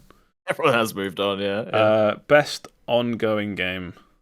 Final Fantasy 14. Is that kind of? I don't know because it's hard to say with these ones because I don't play Play them. any of these. I would say, Final Fantasy 14, but Genshin did get the update. So I feel like FF14 is the one that always ticks on, and everyone always seems to love what they're doing. But yeah, and it's got like the best community by far, like out there. That's funny, actually. I've played all of these except Final Fantasy 14 to some degree this year, Yeah, and I would give it. I don't know. I would give it to Actually, Fortnite. I went back to Fortnite, and I was just shocked at how much fun I was still having. playing Fortnite paid you money. think of it this way: what game Fortnite would you did want? give me money. That's a good point. Yeah, Fortnite. Yeah, we're /# sponsored. but, 100% Fortnite. what game would you go back to then? Like, out of these 5 games, which would you go back to? If I'm you were going like, to go and play Yeah. Destiny when the expansion launches. Okay. I could always be persuaded to check out Fortnite again, monetarily or otherwise. If you're listening, Genshin, Epic. I want to avoid just because Association. You don't want to be a Genshin player. I don't want to be a Genshin player, and also it just eats my time, and I don't, I lost weeks of work just booting up Genshin and running around doing dumb fucking puzzles for love gems. You won Paul in Right. Genshin, and audibly you're just like, oh no, I need to Yes, stop right now. Yes, I did. I literally had an evening where I was like, I need to stop this. Yeah. And I uninstalled it, and I haven't gone back. Mhm. I don't know. Best ongoing, then yeah, I'd say Fortnite. Yeah, I'd personally, Because- my vote would be FF14 because, like, I think when I think of it as Steve put it, which is like, which one would you actually go back to? It's only FF14 for me. Yeah. I mean, I tried them all, but like, if I was like, which one am I like? Would I be actually like excited? It's FF14. I would feel like Go on. FF14 to win. I think Apex Legends will win. You reckon? Apex, really? Yeah. I think Apex just ticks along quietly in the background, making a shitload of money.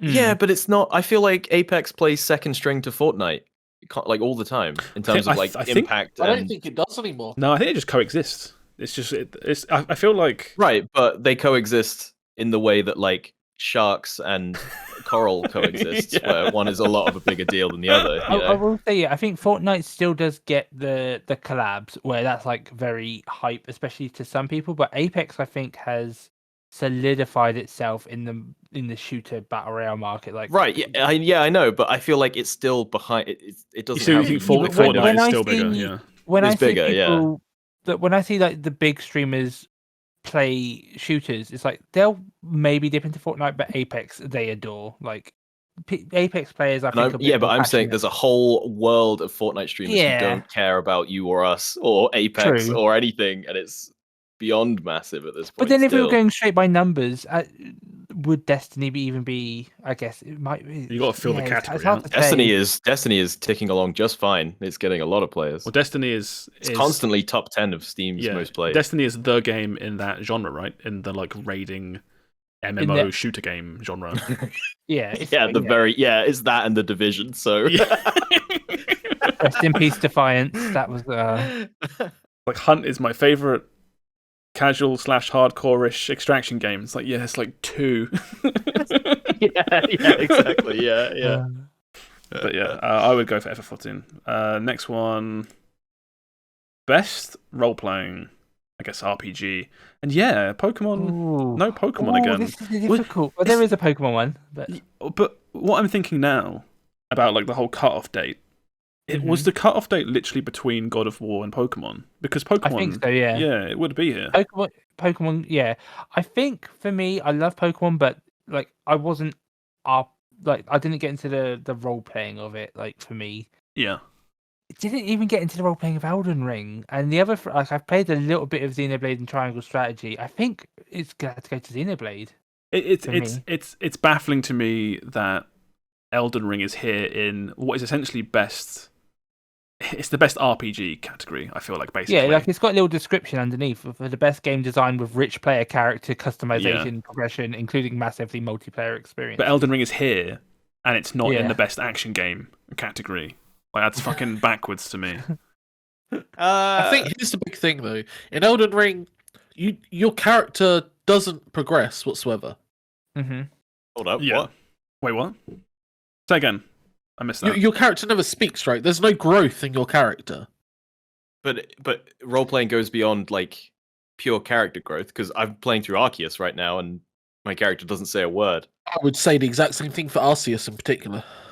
It's okay. Yeah. If you take it, we're arguing about like best character It development. literally just says rich player character customization and progression. And have you seen the different kinds of builds you can make in Elden Ring?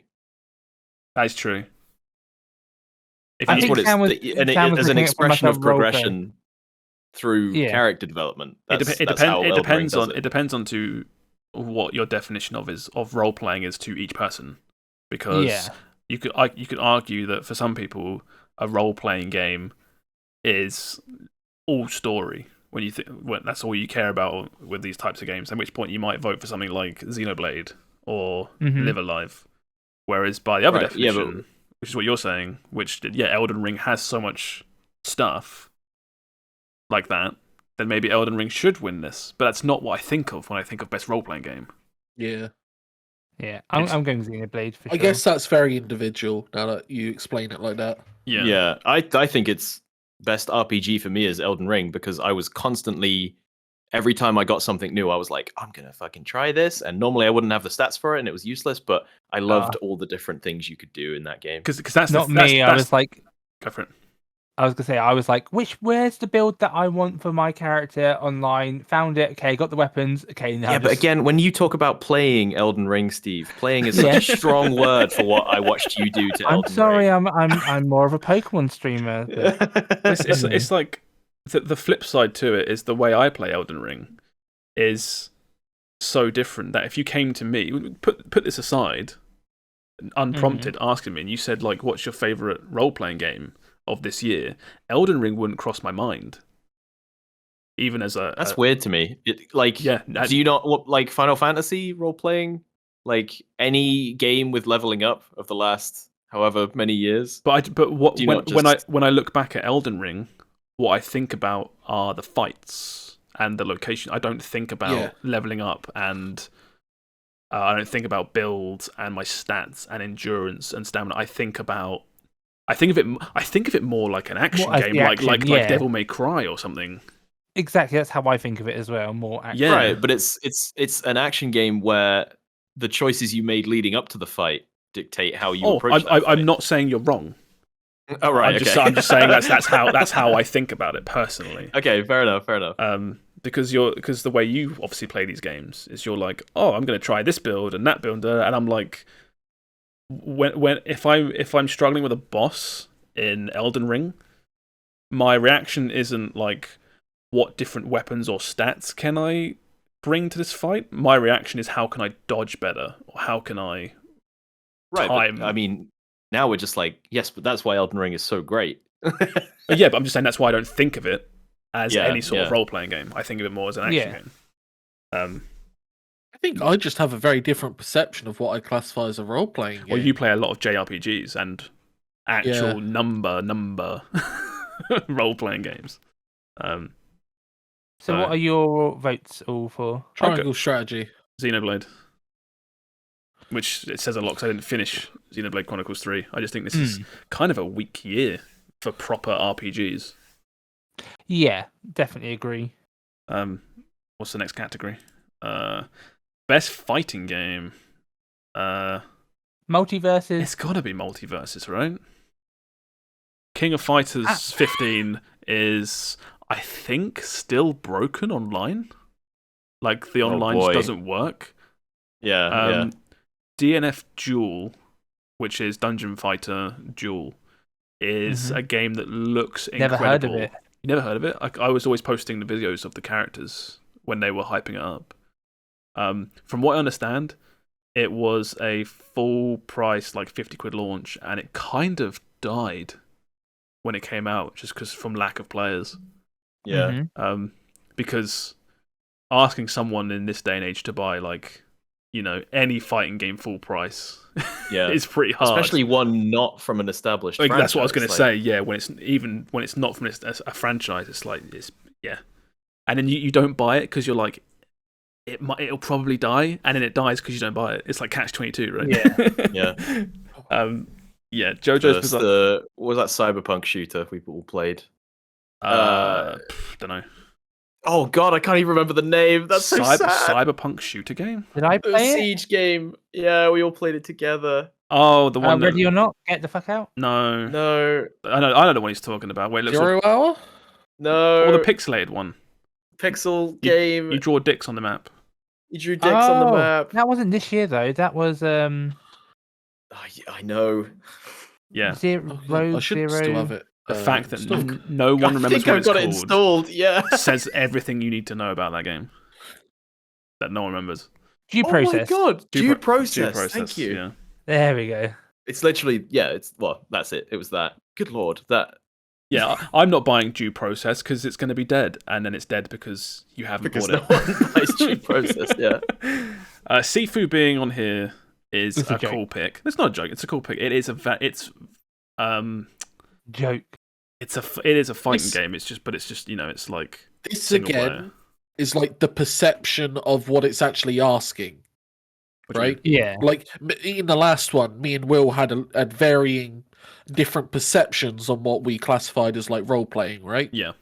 And this one again, having Sifu in here on best fighting game, when the other four are like Online one-on-one versus. fighters Yeah. against other people, and this is like a single player experience. Like it's just not the same as the other ones. Sifu being on here I'm agreeing with you. Sifu being on here is padding. There are a lot of fighting games do not come out. Like, There aren't a lot to choose. Yeah, I think Sifu's a great game. It's a great game. Yeah, fantastic game. It's just I think you guys. I don't get why you guys are so rigid about genres of all things when it's something like best action game. I don't understand what it's asking me. And you're like at this point. best action game. Why is Modern Warfare on here? And it's like that's the most action-packed game that's come out in years. Okay, so it depends. I think it's because us are looking at this. But if if you put Call of Duty to my dad, or you showed my dad footage of Sifu, and said like, what type of game is that? He'd be like, oh, he's a fighting game. Because he's fighting. So I don't know. It's tomato, I guess. Yeah, it's like about when my favorite fighting game of all time is For Honor. Yeah, that's not a traditional fighting game. For Honor is. Yeah, but it is a multiplayer fighting game. But before we get caught up on after what is art and then what is action, what is fighting, what is genre? Best sim/strategy game. God. I don't think I like any of these. I'm gonna just These pass. ones, I guess I've got to give it to Warhammer 3. I would have thought you gonna would say give it 2 Point Campus. I'm going to give it to Mario and Rabbids just because Warhammer 3 has annoyed me, where it was like apparently it was buggy on launch, and then Did you play it? I did. I played it. I turned it on. Well, no, I downloaded it. I turned it on. I saw it was an RTS and was like, nope. I'm out. You download? It's like 100 gig. Yep. You downloaded it and then was like, nah. I guess it is. It was too much. And then everyone, but at the time, it was also people saying like, "Oh, it's buggy." I'm like, an RTS is a hard sell for me in the first place. And if it was like having problems, I was like, no, Yeah. I'm out. And also now it's like it's on Game Pass, but like everyone says that's the one game you don't ever get on Game Pass because you need to have the first two to get the other two maps. So I was like, it's too complicated for me. I'm like that's kind of soiled it. Whereas I would like to try more Warhammer games. That's why I'm like Mario and Rabbids. Yeah, I'll go for that.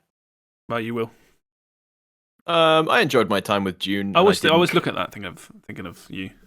That was a very fun take Yeah. on a kind of 4X game. And I'm with Steve, but for completely different reasons. Total Warhammer 3 was really buggy, and I still don't feel like they've realized that series properly, which is insane because they've made a fucking lot of them. But those games annoy me more than they entertain me. They're 3 games into Warhammer. They're what, like 15, 20 games into Total War generally? Yeah. One of these days they'll figure it out. Yeah, and still they can't figure out how to make an overworld that doesn't lag my PC to the point where Yeah. it crashes. Like, come on, guys. Right, what else we got? Best multiplayer. Splatoon 3. Ooh, skip this one. Splatoon Oh my 3. god. Yeah, next. Next, yeah, none of these. Wait, no, we That's a really like COD. DMZ. Yeah, I have to give that Yeah. to COD. I Yeah, give it to COD. COD, I will argue, we've said this before, but it's just like, if you I'll get like Metal COD Versus. and you don't play a ton of games, you can just survive off of COD now for Yeah. everything. Mm. It's got Yeah. single player, 3 different types of multiplayer, all the gambling shit to make you feel good. You just play COD I'll for an get hour a day. Yeah, I think you for a COD, then I'm multiverses because I haven't played much of any of COD Yeah. at all. Have any of you been back to multiverses? I did try it a little bit. Yeah, I fell off it's- really hard, like I always do. It's got better, but yeah, it's also like everyone stopped playing. It's like The Remember when we talked about that, like how it's Smash on PC? There's no way it can fail, and literally none of us played it after launch day. I'm pretty sure it's still doing well. It's like I Yeah, said, yeah. it's. I've said this story so many times, but it is literally my curse with fighting games. Where I'm like, this is the one. I love this game. This is the one I'm going to get good at. And then it's like 2 weeks later, I miss a daily. And I'm like, nah. yeah, I'll do. It is like now it's the Smash feeling of I follow their social media and be like, oh, they're adding that character. Maybe that will bring me back. And it's like, maybe Yeah. not. But you know, one day they're gonna add a character that I'm like, yes. I feel like Multiverse's new characters don't even make the front page of like video game news aggregates that I read anymore. Yeah, Yeah. same. Yeah. It's like, because I It's went 'cause- to look the other day and it's like, wow, it's got like, I think like 2 new characters since, Got like 2 or 3 since I last started Black playing. Adam. Black I think they're doing Adam's, Martin, it's got Martin Rick. Martian now. Yeah, it's just the sites that I visit and the Twitter accounts that I follow, just nothing. Gizmo and Spike. No one cares. Yeah. So, no, it's Yeah. not one. Weak year, but Yeah. yeah. In conclusion, Splatoon 3 is multiplayer game of the year. Yeah.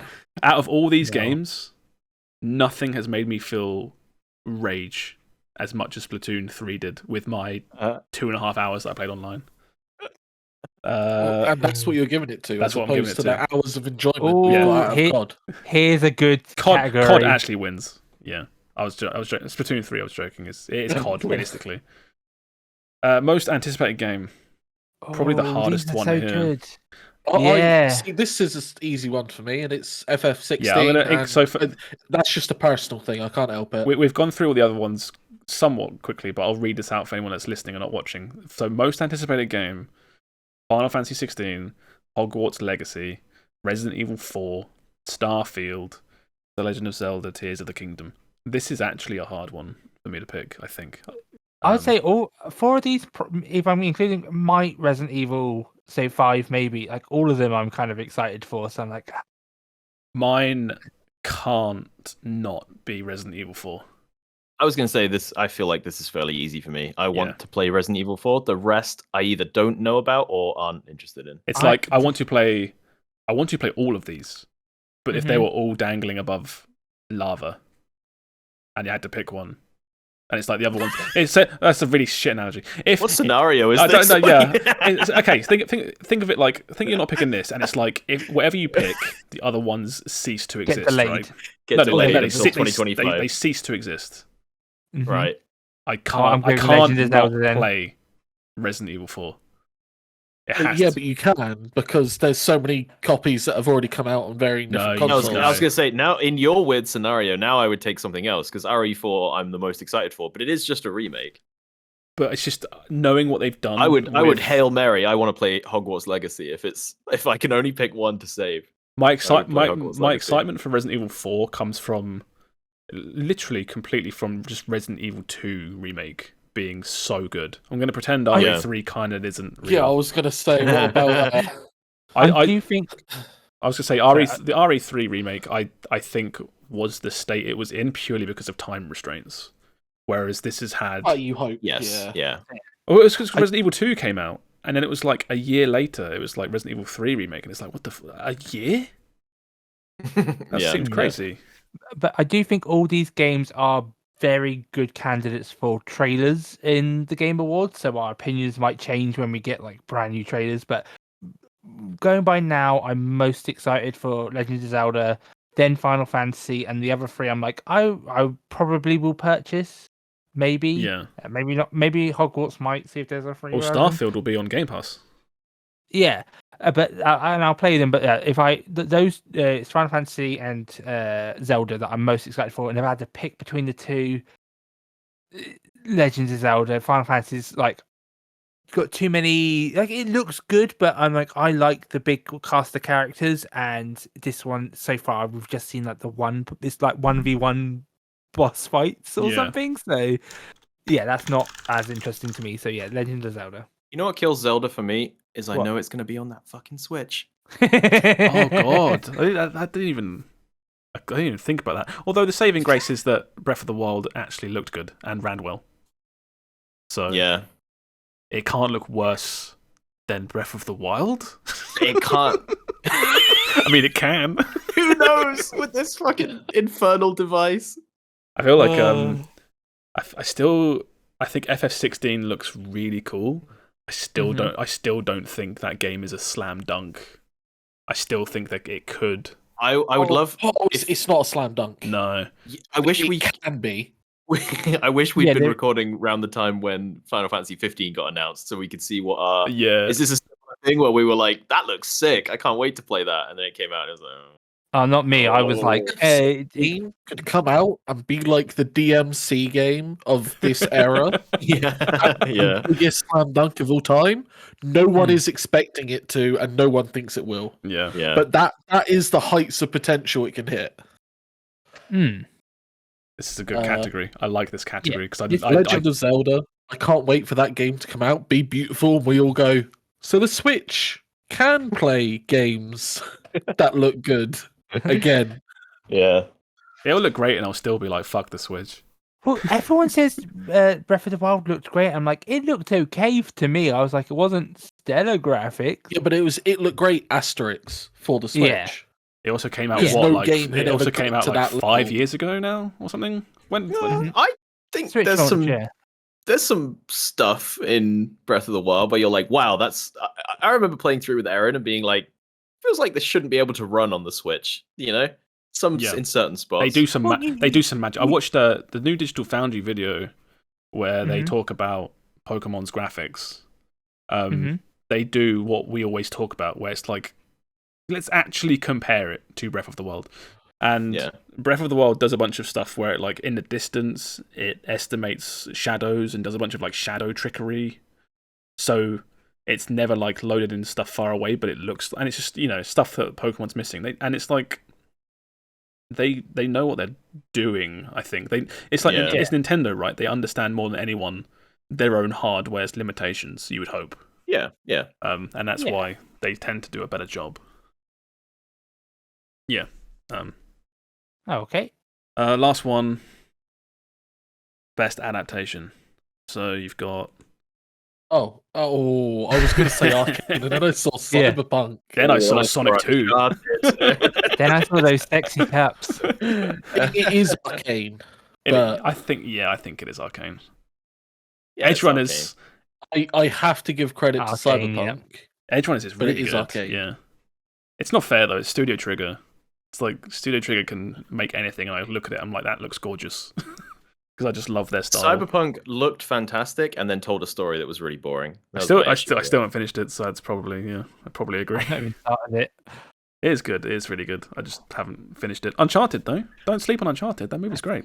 I feel like Cuphead could have been like such a banger, but it was too kidified, and I'm like, Like I feel like the game story and stuff, yeah, was more adult than the actual show. So It's been long enough now with Uncharted being out, so I'm going to talk about my favorite scene. There's a scene in Uncharted where they're being chased by bad guys, and they go to like some really weird underground nightclub, and Nathan Drake jumps behind the bar, Tom Holland, Nathan Drake, and he starts like doing weird cocktail tricks, but also like beating people up whilst doing it. And I think that was the point I was watching. This is so ridiculous. But I'm also having so much fun watching this movie because it's so stupid. I do want to see it. I think isn't it out on like Prime now or something? I might be able to just watch that. So, you can definitely see it on streaming. So I don't know where, but it is out now. Yeah. I highly recommend it. But that's it. That's not every nominee, but that's all. Did anyone write those down? Nah. We'll have them in the VOD. Someone will do it in the comments for us. Whoever does it gets a cookie. Yeah, Steve will do it. Thanks, Steve. Wow. I don't mind doing it, but yeah. Wait, we didn't do like best debut indie. There's some good. Where's that? Bottom right. Best debut indie. It's there! Ones we didn't play. It's there. Vampires. Oh, right. Okay. Well, there we go then. Yeah, Vampires. Yeah. I'm glad it's somewhere. It got one category. It finally got its due. Oh my god! But I love What is Neon White. Norco? Norco's a fine. really good game. I've You heard. can love multiple things. No, but I want them you're both. I want them both to win. You're wrong. Neon White can win Best Action. Vampire Survivors can win in this category. That You've means gotta give it that means Bayo right. 3 gets snubbed, right? She's gonna. BO3 is going to lose to Modern Warfare though, so it doesn't matter. Yeah. Well, yeah, everything loses to Modern Warfare. that's just like survival of the fittest, baby. But yeah, when's this actual show on? The 11 days till the show. That's Yeah. closer than I thought. That's What 2 day? weeks Is that away. Thursday? Are we going to be able to Yeah, watch that? It is like a Thursday. We are planning to hopefully Yeah. Yeah. I assume it's Live on a reaction. stupid o'clock for probably. Brit Bongs. Anyway, that's that. Yeah. There's not a lot of news this week, which is good because we'll start wrapping up really quickly. There was PlayStation 6 and next Xbox won't launch until 2028. They're suggesting. Makes me sad. Although I'm not for these two, it's more for because I still think like the PlayStation 5 and Xbox are still like relatively new to me. It's the Switch. I'm like, Well, they are give me just a new in Switch. general, right? Yeah. They've only been out for a couple of years. You can only just start getting a hold of PS5, so that still feels very new. Yeah. Yeah. But that's And they've gone up in price. They've not gone down in price as time goes on. Yeah. So that's the full articles will be in the description of the video if you want to see it. Sorry, we've run over a bit doing all the Game Award stuff, but I mean, there's not really much to talk about. There's with not this as really, well. yeah. It's just like, oh, okay. New AAA Alien game supposedly in development. If you're not sick of Alien, you like these, right, Steve? Didn't we know that? Didn't they show a trailer for that? Like, I think they showed us. What is this old then? Or is this another new? I think it's Alien another one. game? This is What another. the fuck? Yeah. Because there was that bit where we were like, "Oh, Aliens game," and it was like, "Wait, is this the co-op one that they're doing like an expansion?" And they're like, "No, that's a new game." So is this another new Aliens game? These two games. Fuck. Yeah, there's fucking Alien games everywhere. Alien and Warhammer, just the property that just anyone can have a go at. I'm excited for this just because I've been watching the Alien movies recently. I've watched 1, 2, and 3 so far. And you can stop there. No, I do want to watch the rest, even if they're bad. He's got I need AVP to come. AVP is just fucking stupid though. But I'm excited, but I'm assuming we have no information on this other than it's literally the like Alien game. it's happening basically. Yeah. So yeah, that's the new story. And the last little one is a bunch of Ubisoft games are coming back to Steam. It feels like God, Uplay. Although, is it going to be like they'll be on Steam, but then you have to go to Uplay to play them? I don't know. Yeah, because Siege you can just buy on Steam, can't you? But it just boots Uplay. It feels like a whole bunch of like games and game publishers ran away to make their own launches. and then they all And just came back. Like EA Yeah. made Origin, but now everything's back to Steam again. Or Yeah. Microsoft Or as well. yeah. Just feels like, yeah. Yeah, it's Like I said, they shouldn't have left in the first place, but here we are. Or Steam, But I think, do you takes guys- like 30%. I think it takes quite a big Yeah. cut. Do you guys feel? Do you guys have the thing where you're like Monopoly is bad, and when all these things come back to Steam, I feel bad, but then at the same time, also it's now all on Steam, so I don't have to bother with Uplay's terrible launcher and forgetting my password every fucking time I boot it. To me, Well, I I just get don't games on see it Steam. as I like all the individual game companies doing their own launches. That to me was dumb. I see the monopoly being it's now between Steam, Epic Games Store, and Microsoft. Like those are the three that are like the only three. And then I think they're in a good enough place where if one does become problematic, you've got the other two. Oh yeah, GOG as well. That's another. I Right, don't use but GOG. but I feel like Steam. I feel like Epic and Microsoft exist, and Steam just bulldozes over them every single time anything gets The released. ideal, It just does, the but, ideal. like, I was gonna say just the scenario should be that it's a ball ache to jump through all these different launchers, but the benefits should outweigh the cons. But they never do. But it's also like I'm still opening Epic every single week to get my free games, and also sometimes they have Epic exclusives. I'm still opening Microsoft quite often to check out like what's on Game Pass, what I'm downloading for free from there. It's like I'm always opening these ones, so it's like even if it did need to like exclusively switch over to one for whatever reason, it's not going to be totally foreign or like out there. Like, But I think you and us are in the minority there. true, Yeah, but I don't open Epic. I don't ever. really open I don't Epic. open Epic, yeah. no. you get Star And- Wars Squadron on there right now for free. Do not care. I only open Xbox. When do I even open Xbox? I open Xbox when I got something to play. That's it. Whereas Steam, Yeah, I feel like Steam It's- boots up when it's- my computer yeah, boots up. same, I've got it on same. boot up. I do agree that it's like Steam is nice so far. It's not done anything too bad where it's like questionable Steam. I'm just saying that to me, it's nice that Epic exists and it's nice that Microsoft exists. I don't think every single company needed their each individual launcher. well, I think it's just Yeah, it's but these every Every pu- company wants to be the one that Yeah. replaces Steam. Well, I think it's just these publishers think they're maybe holding more than they actually are, right? Where it's like Mhm. we're going to make our own store for our 3 franchises, and it's like the difference between that and Steam is, Steam used to make games, but now it's the place where all games are, right? Yeah. Yeah. It's like if I told you there's a game coming out on PC in 2 weeks, where would you look for it first? Oh, yeah. Steam. yeah. When I check through the Amazon. releases, I check Amazon. on Steam, Yeah. and 99% of them are on Steam. Well, exactly. That's what I'm saying. Where it's Yeah. like, I think Steam is a marketplace, whereas these other ones like Origin and stuff felt like they didn't feel like a marketplace. It felt like this is the place where you go to play Apex True. or True. something like that. So, Yeah, I get that. but then Steam's sure. had what, like 20 years of build up as well, Yeah. and it was their first one. The first to the race is always the one in the head. Still feels. I don't know. Still feels a bit bad. It is bad. It is no doubt it's bad. That's why, Microsoft buying ActiBliz. It's like, yeah, it's great. All these Blizzard games for £1. It's like, oh, that's long run. It is probably very bad. Yeah. But ultimately, we don't decide what happens anyway.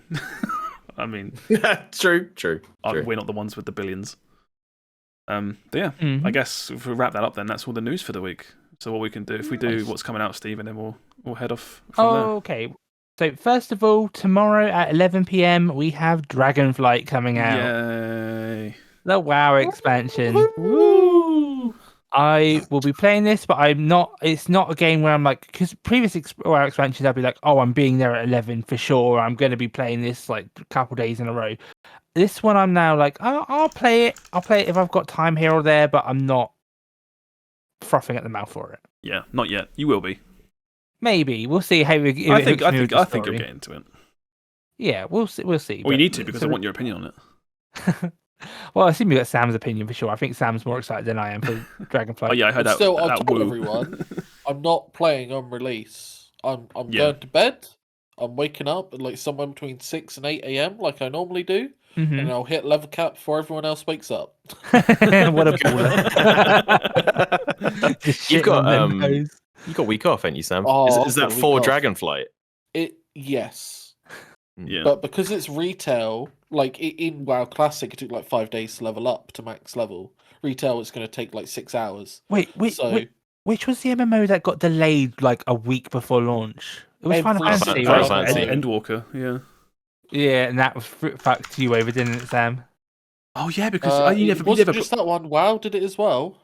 Did it? Oh yeah. Yeah, but it fucked you up in that. Oh, you, not Wrath. You never went back to it. You never played it because it got delayed.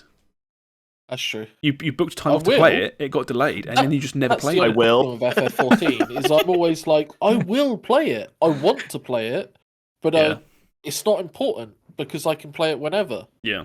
Yeah. Okay. What's next? Next we have this game. Actually, really looked like quite interesting to me. I might actually purchase it. It's called Retro Gadgets on Steam. The video sold me on this one more than anything else. This is a little comfy like gadget making simulator game, like pixel art style, but you're building stuff with like you literally get the circuit board and put stuff on there and then do lines of coding to make it work, and you can upload your creations online. It just looked like so comfy, cozy, and it looked like a bit like it actually has like a bit of like coding and stuff, and like it looked interesting enough to me where I'm like, this looks like actually like a fun game. This looks like Factorio. It doesn't look like Factorio obviously, but that type of experience where it's like, oh my god, I do like this, but I'm too tired after work right now to play this. Like the coding part scares me because I don't code, but like you then get like to customize it with like colors and putting stickers on stuff, and it just looked very like nice and chill, but also very like that slight bit of nerdiness where it's like, you can put a game on there or make the text go across the screen and stuff of what you want to say, and that does look cool. So I'm like, this if it's cheap enough, might be a nice little cozy pickup. Also on the 30th we have Dark Tide's full release. Oh yeah. That's so weird. I feel like I don't know why they've done this. I've heard a lot of people saying that it's like missing a lot of features even on full release and stuff as well. I also worry. I don't think even on the 30th launch. It will be ready. Yeah. It's very odd. I think the launch though, they did it this way because it's like where it's on Game Pass, the hardcore Warhammer fans were like, no, we're buying it on Steam, like we need it now. I think they probably made a shit ton from that. Whereas if they launched everyone knows that with these games, DLC is going to come out, and that just play on Steam. True, but it is a weird one. But I'm excited to download it on Game Pass and give it a little try. Yeah, I'll try it, but I'm not expecting to stick with it.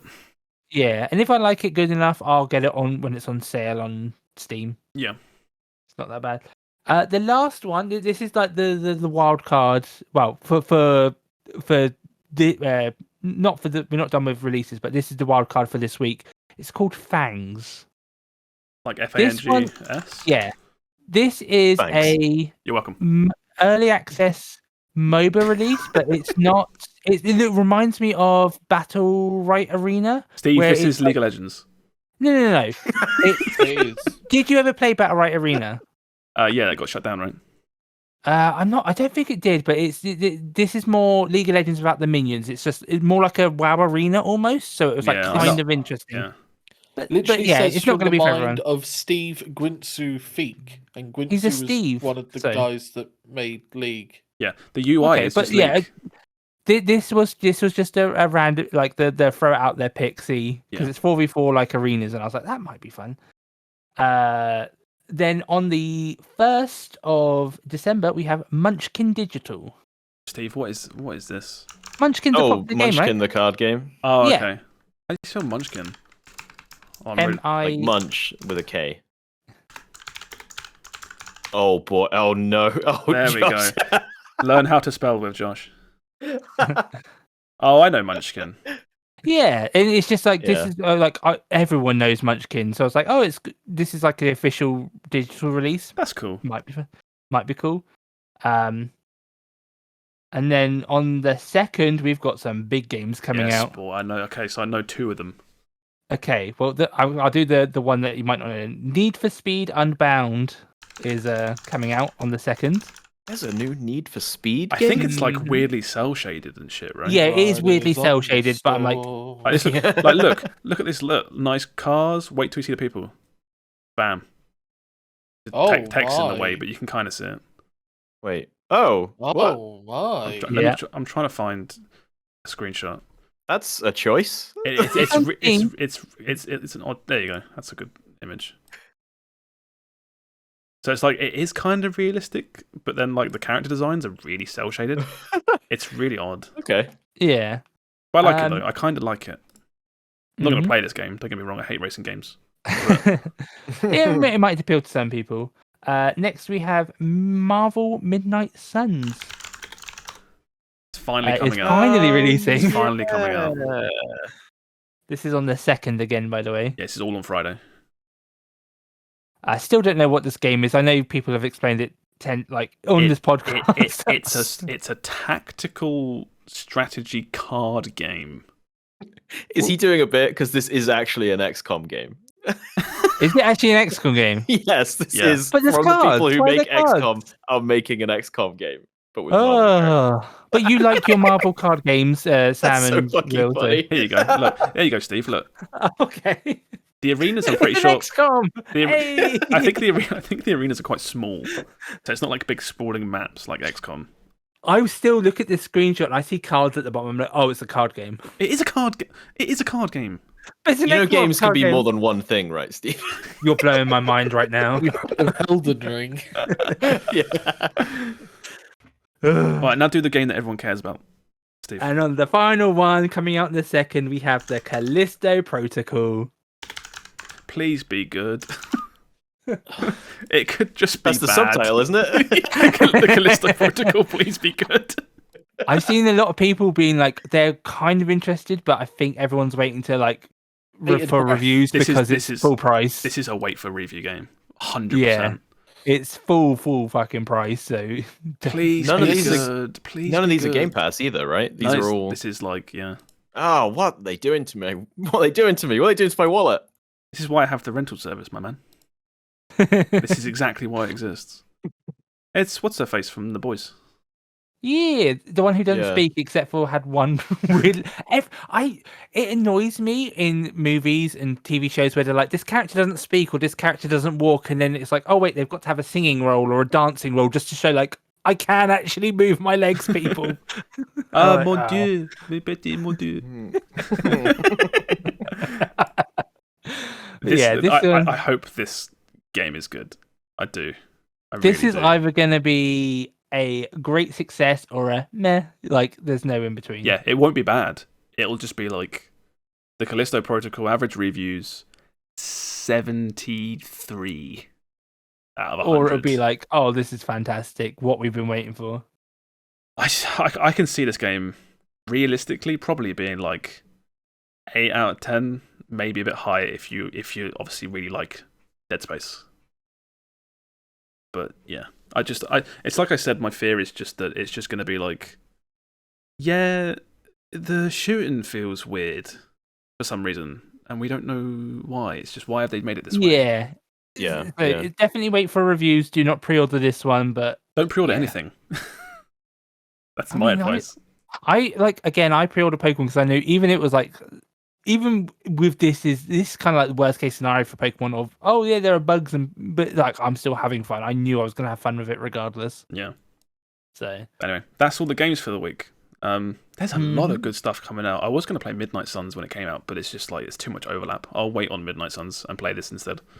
But you'll have to do your dailies in Midnight Suns, right? I fucking hope not. Be a game Jesus service. Christ. I don't know. It's a card game, so all potential. But it's a card game. I don't think you have to like collect boosters. But it's a and shit. Marvel card game. Yeah, I don't know. We'll see. We'll see how it is. Let's wrap this up and be done for the evening. Thank you for listening, everybody. Hope you liked our Game of the Year predictions. I think we made some good choices there. We're going to wrap this up and get out of here, so we'll do our socials quickly. My name is Josh. I go by BottlerWorks on anything. You can follow me on Twitter, if Twitter's still around. I don't know what's going on these days. And on everything else, I'm always the same, so. Will? Hello, I'm Will. You can find me at Olive Meister. And Steve? You know where to find me. Slide into my DMs. And Sam? Yeah, I'm Sam. Getting And lazy. I spent £670 on a new graphics card. See you later, everyone. Damn. Oh yeah, Black Friday. Damn. Goodbye, everybody. Bye.